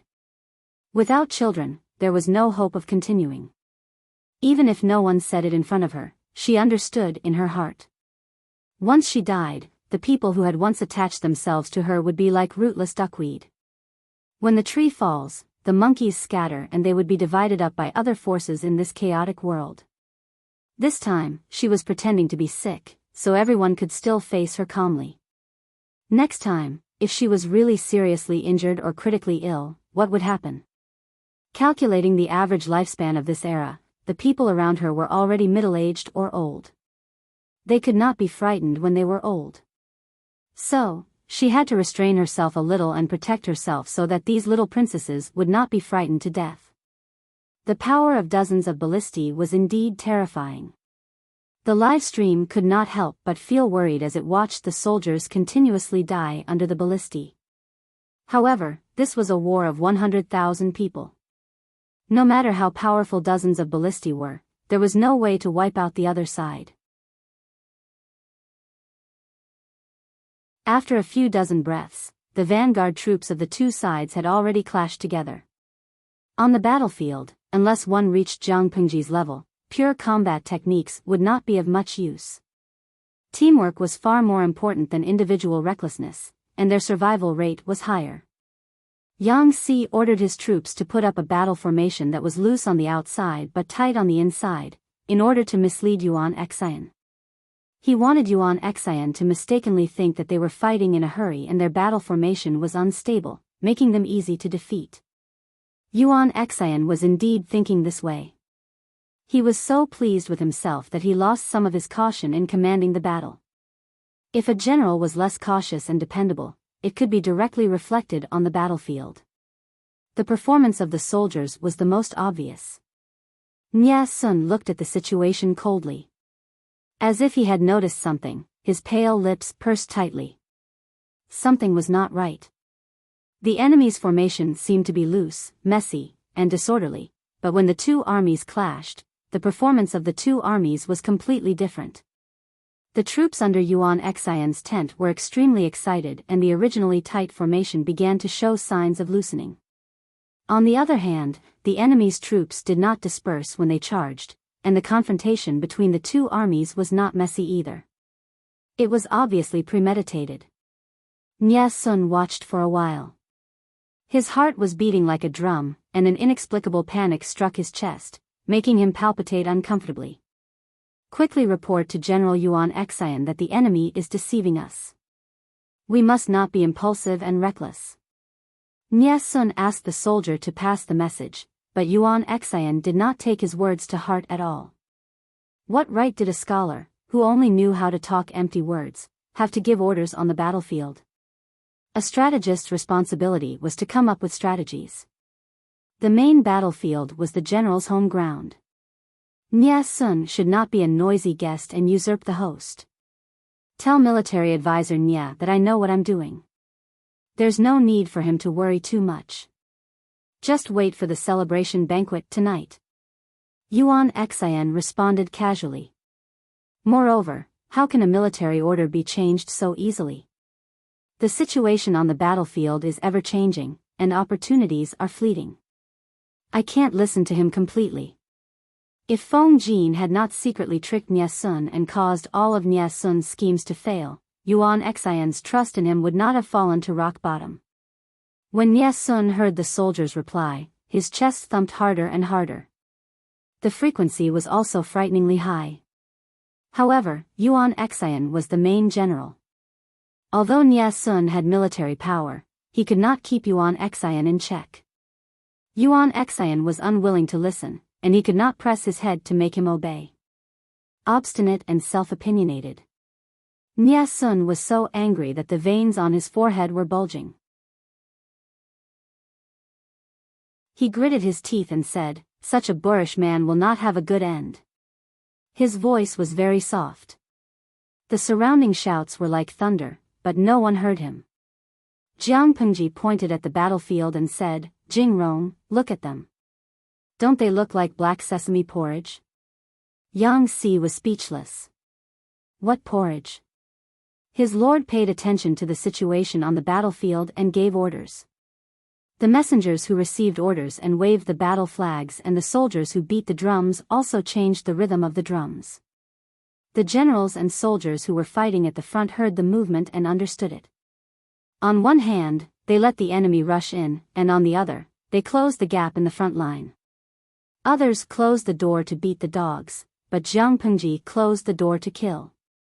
She smiled and said, "Our soldiers' battle formation is tight, like a thick black sesame porridge that cannot be poured out." The enemy's formation seemed to be strict, but they had overexerted themselves and were eager for quick success. After several exchanges of attacks, the formation has become more and more loose, which is just the right time to thin them out. Encircle them and break them one by one. Yang Si glanced at the battlefield. From time to time, blood would soar into the sky, heads would fly everywhere, and the ground would be covered with broken limbs and bones. He said in a pleading tone, "My lord, can we change the analogy?" Yang Si also liked to drink black sesame porridge. The doctor said that drinking more black sesame could slow down aging and reduce white hair. However, his lord seemed to be going against him. She deliberately used black sesame porridge as a metaphor for the dense mass of heads on the battlefield, which made Yang Si lose all his appetite. Jiang Pengji asked, "Not my image?" Yang Xi's face was cold. "The image is perfect." It successfully made Yang Xi feel disgusted with the black sesame porridge. He felt that in the future, whenever he saw the black sesame porridge, he would subconsciously think of the human heads crowding around it. Although the metaphor was a little disgusting, Jiang Pengji was right. What effect would individual heroism have on a battlefield of 100,000 soldiers? Like a drop of water flowing into the ocean. Only their tacit cooperation and imposing manner could allow them to win this battle. Combine. Jiang Pengji gave another order. Attack. The messenger who passed the order made a signal, and the rhythm of the war drums changed again. It was as rapid as a rainstorm. The shield soldiers at the front line tightened their defensive line according to the order. While they killed the enemy, they combined their shields into 2 rows, which were at least 10 feet tall.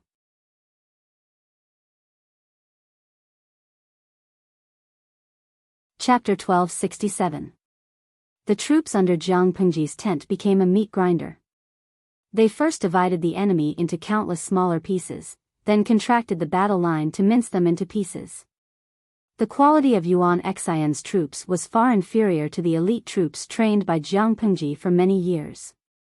The difference between the two sides did not lie in their individual physique, but in the speed and extent of their execution of military orders. Yang Xi ordered them to assume a battle formation that was loose on the outside but tight on the inside. They could obediently do as they were told, luring the enemy to let down their guard and send the army to charge. When the two armies charged at the same time, Jiang Pengji's troops could still take care of their comrades in formation, but Yuan Xian's troops paled in comparison. When the two armies clashed, the difference between the two would be magnified again and again. Just like Jiang Pengji's metaphor, on one side was thick porridge that could not be poured down by chopsticks, sticky and solidified, while on the other side was thin porridge with a high moisture content. When thick porridge and thin porridge collided, the thin porridge would naturally be the first to scatter. Jiang Pengji ordered the frontline troops to let the enemy rush into their formation, so they could faithfully execute military orders. When the time was ripe, Jiang Pengji ordered the frontline troops to tighten their defense line, and they also obeyed the order. Strong execution would bring about extremely high efficiency. The battlefield was a place that was ever-changing. Being one step ahead of the enemy meant gaining the upper hand. Jiang Pengji led Yuan Xian and the others by their noses, so they had no choice but to follow her rhythm until they were utterly defeated. In this wave, Jiang Pengji had at least encircled the 5,000 troops under Yuan Xian's command into her territory. Attack! The 5,000 troops were just a small group of people to Jiang Pengji's 50,000 troops. When they were scattered into their formation, they were like a grain of sand mixed into the desert, small and helpless. Coincidentally, at this moment, Jiang Pengji gave the order to encircle and kill. The generals and soldiers who were beating the drums shouted in unison. Snow-white blades and spearheads pierced through from all directions, directly turning the scattered enemy troops into bloody hedgehogs. The rhythm of the generals and soldiers who were beating the drums slowed down, but the strength of the drums did not decrease. Hundreds of drums were played in unison, and the sound resounded throughout the entire battlefield. The momentum alone suppressed the opposite side. The battlefield changed so quickly that it only took a few dozen breaths from beginning to end. Yuan Xian discovered Jiang Pengji's intention to encroach on the enemy. He immediately ordered the soldiers to fight and retreat while defending against the enemy. Unfortunately, their execution was not good enough. When Yuan Xian's order was given, before the soldiers could react, they were surrounded by the enemy. Making dumplings in one go would leave thousands of corpses on the ground. It was almost impossible for these people to survive. Not to mention surviving, being able to leave an intact corpse in the chaotic battle was already a stroke of luck. The gravel and stones on the ground were dyed dark red by the blood. The blood, which looked like little red snakes, gathered on the ground and formed small puddles. Seeing this, Yuan Xian angrily punched the horse's back, causing it to let out a mournful neigh. His eyes were red, and he pulled the reins tightly with one hand, forcing the warhorse to calm down. General Yuanxin, it's obvious that the enemy has come prepared. Why don't we retreat first to preserve our military strength? The two armies had only clashed for a quarter of an hour, but they had already lost thousands of soldiers and horses. Their morale had plummeted, while the enemy's losses were minimal. Continuing to fight like this would only increase the number of casualties. If Yuan Xian had been more cautious and conservative in the beginning, he might not have faced such a difficult situation. Hearing Nie Sun's words, Yuan Xian's eyes turned bloodshot and murderous, causing Nie Sun's heart to tremble. The army hasn't been defeated, and the soldiers still have their combat strength. Military counselors' words shake the morale of the army. Isn't this killing intent? Yuan Xian lowered his head and glanced at the sword in his hand. He almost couldn't suppress the wild and wanton murderous intent in his heart.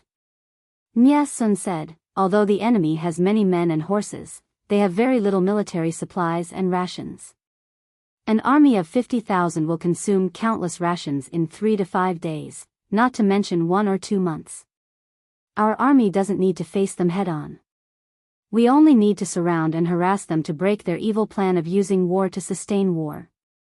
Nie Sun's method was naturally vicious. If he used it to deal with Jiang Pengji, she would really fall.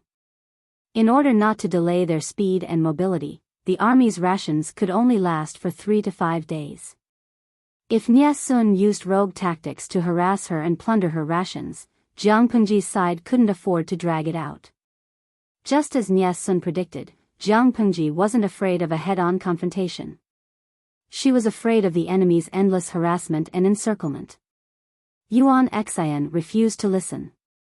He was an extremely arrogant and self-opinionated person.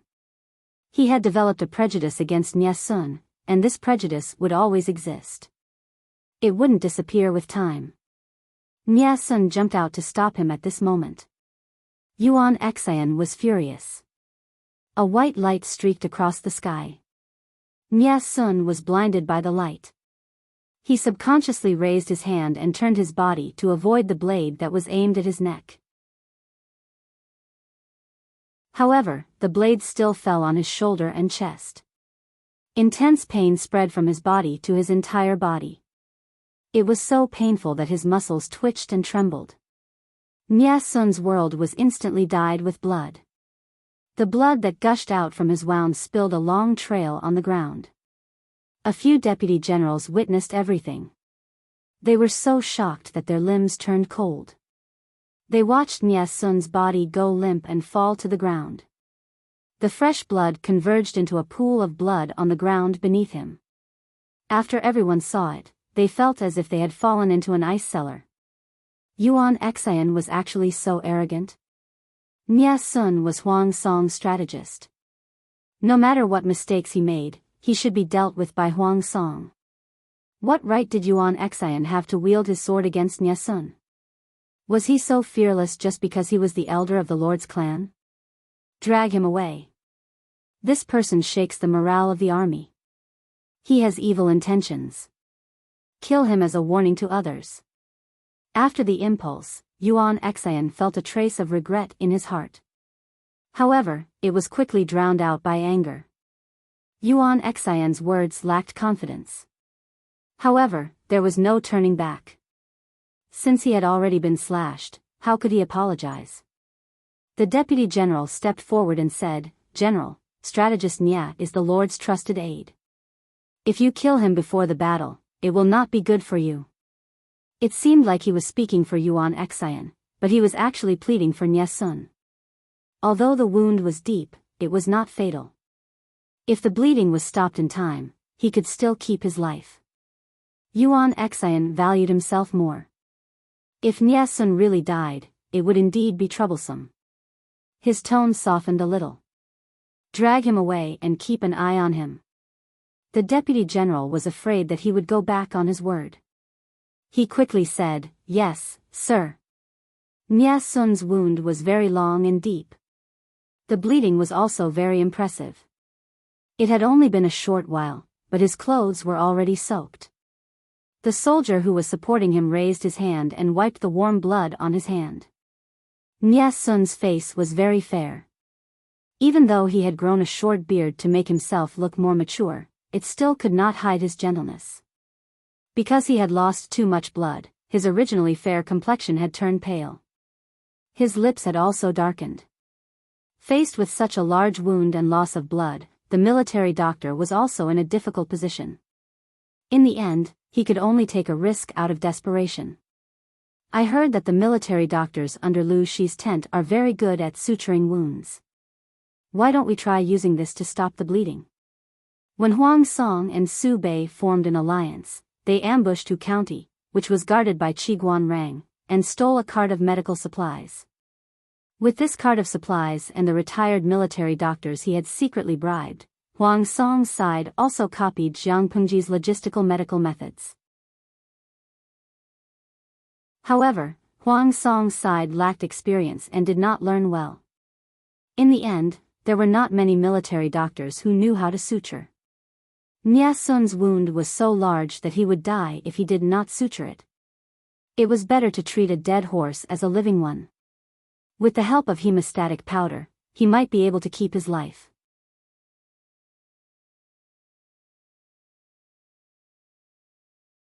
Chapter 1268. From afar, Jiang Pengji could not see what was happening at the enemy's rear. She did not know that Nye Sun was struggling between life and death. Nye Sun was struggling for his life at the back, and the soldiers at the front were also fighting with their lives on the line. At every moment, there were people dying in foreign lands. Vigor was something that could only be built up in one go, then weakened by the second, and exhausted by the third. Once it went downhill, it would be very difficult for it to rise again. Jiang Pengji had tricked Yuan Xian the moment they met face to face. She had defeated 5,000 of his troops and horses. She had slapped down their morale. She tightened her grip on the hilt of the god-slaying saber, like a person who was addicted to smoking, trying her best to resist the urge to leave the scene. Yang Si, who was on the side, saw that she was trying hard to endure. Her pitiful appearance made him unable to harden his heart.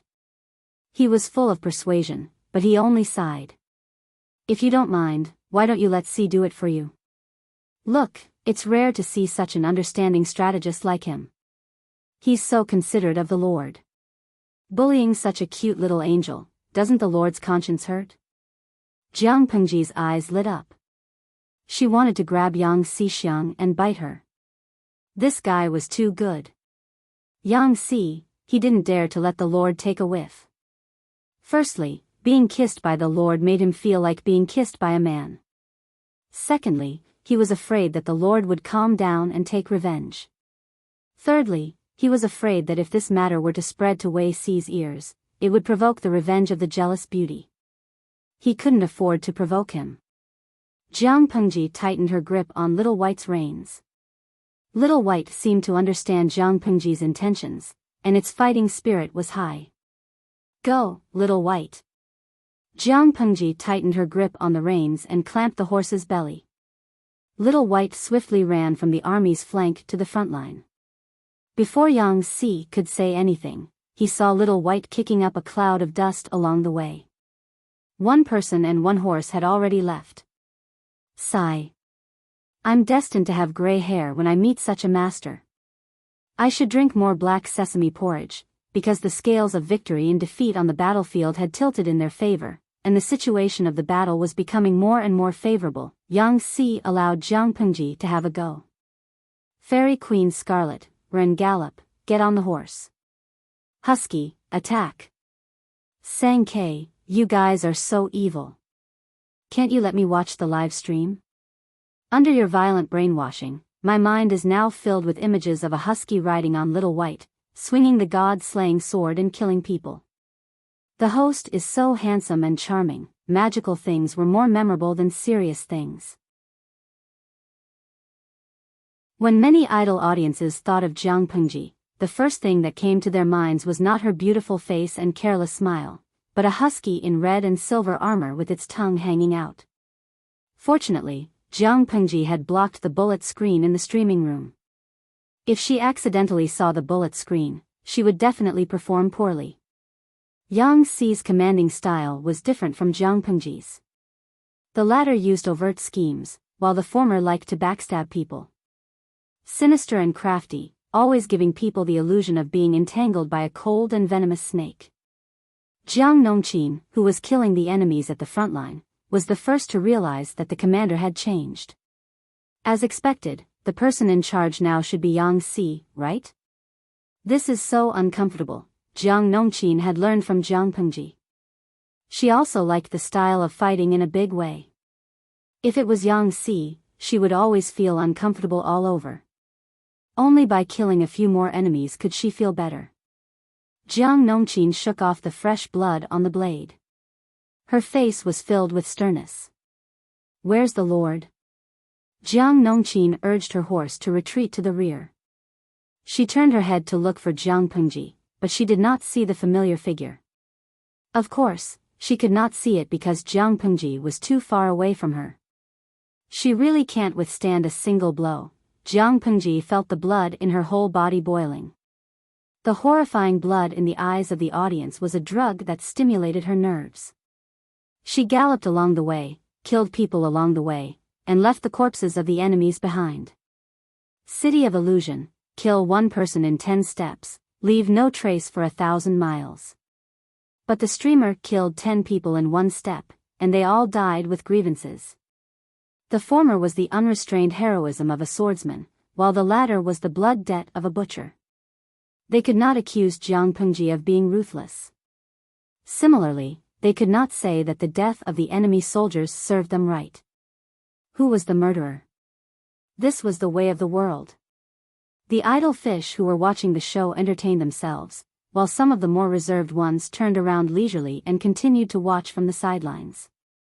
Jiang Pengji's gaze seemed to penetrate the heavy wall of people and see the general of the enemy. To shoot a person, first shoot the horse. To capture the bandits, first capture the king. If she could take the head of the enemy general from among the tens of thousands of troops, Jiang Pengji was tempted, but before she could put it into action, she unhappily put down this tempting challenge. Forget it. A group of middle-aged and old princesses was more important. Even so, Jiang Pengji still killed whoever stood in her way. Under the god-slaying sword, there would be no complete corpse. Jiang Pengji's side was like a hot knife through butter. Yuan Xian's side became more and more dispirited as the battle went on. Their morale dropped to a certain level, and the soldiers did not have the courage to continue fighting. Yuan Xian saw that the battle situation could not be salvaged. In the end, he could only spit angrily and unwillingly order a retreat. He thought that this group of enemies would be easy to take down. Who knew that after taking 2 bites, he realized that they were not bones made of meat, but bones made of steel. If he really bit down, he was sure that his teeth would break. Jiang Pengji chased after them for a while and won the award of the best player in the match. In the end, she unwillingly brought her men back. She knew very well that the disadvantage of the army was too obvious. Not to mention chasing after the enemy, they could not even delay them for a long time. Pack up the supplies they left behind. Reward the army well and take care of the wounded. The soldiers have worked hard today. Jiang Pengji raised her hand to wipe the blood off her face. She casually tore off a piece of clothing from a corpse and wiped the body of the god-slaying sword carelessly. Yang Xi also said, "My lord, let's rest for a day and leave this place tomorrow." Yuan Xian suffered a great loss today. He will certainly not let it go. Yuan Xian was fighting on his home ground, so the logistics and food supply line could be guaranteed. However, this was not the case for Jiang Pengji's side. She could only use the battle to sustain the battle. If it was 3,000 to 5,000 soldiers and horses, it would naturally not be strenuous, but the pressure of 50,000 soldiers and horses was too great. They even had to count their food and did not dare to act recklessly. Jiang Pengji said, "I think so too. I'm not afraid of anything else, but I'm afraid that Nye Sun will give Yuan Xian the idea of strengthening the defense and clearing the field. What was strengthening the defense and clearing the field? Naturally, it was not laying out a carpet, as the salted fish said. This was a method that was specially used to deal with the invasion of a strong enemy and to sustain the battle through the battle. Fortifying the defense and clearing the field would make the enemy unable to attack the stronghold and seize the supplies and food. Jiang Pengji did not need to attack the city now, but she wanted to seize the supplies. If Yuan Xian listened to Nie Sun's advice and decided to strengthen the defense and clear the field, Jiang Pengji and the others would have to starve. Once the 50,000 soldiers ran out of food, they would not be able to hold on for 10 to 15 days, but 4 to 5 days. The worst-case scenario would be to kill the warhorses to fill their stomachs. Speaking of this, Jiang Pengji reminded him, also, get someone to count the enemy's warhorses. Continue using the ones that can be used. Slaughter the ones that can't be used and add a plate of meat. Yang Si said, what about the corpses of the fallen soldiers? Jiang Pengji rolled her eyes at him. You still want to eat people? Yang Si was speechless. Who the *CK wants to eat people? Jiang Pengji said, burn the corpses of our soldiers and place them in an urn with their clothes and bring them back. The enemy's corpses will be directly burned by the river. After many wars, in order to make it easier to clean up the battlefield, the corpses were directly thrown into the river. In the most tragic cases, the lower part of the river could even be blocked and the whole river would be dyed bright red.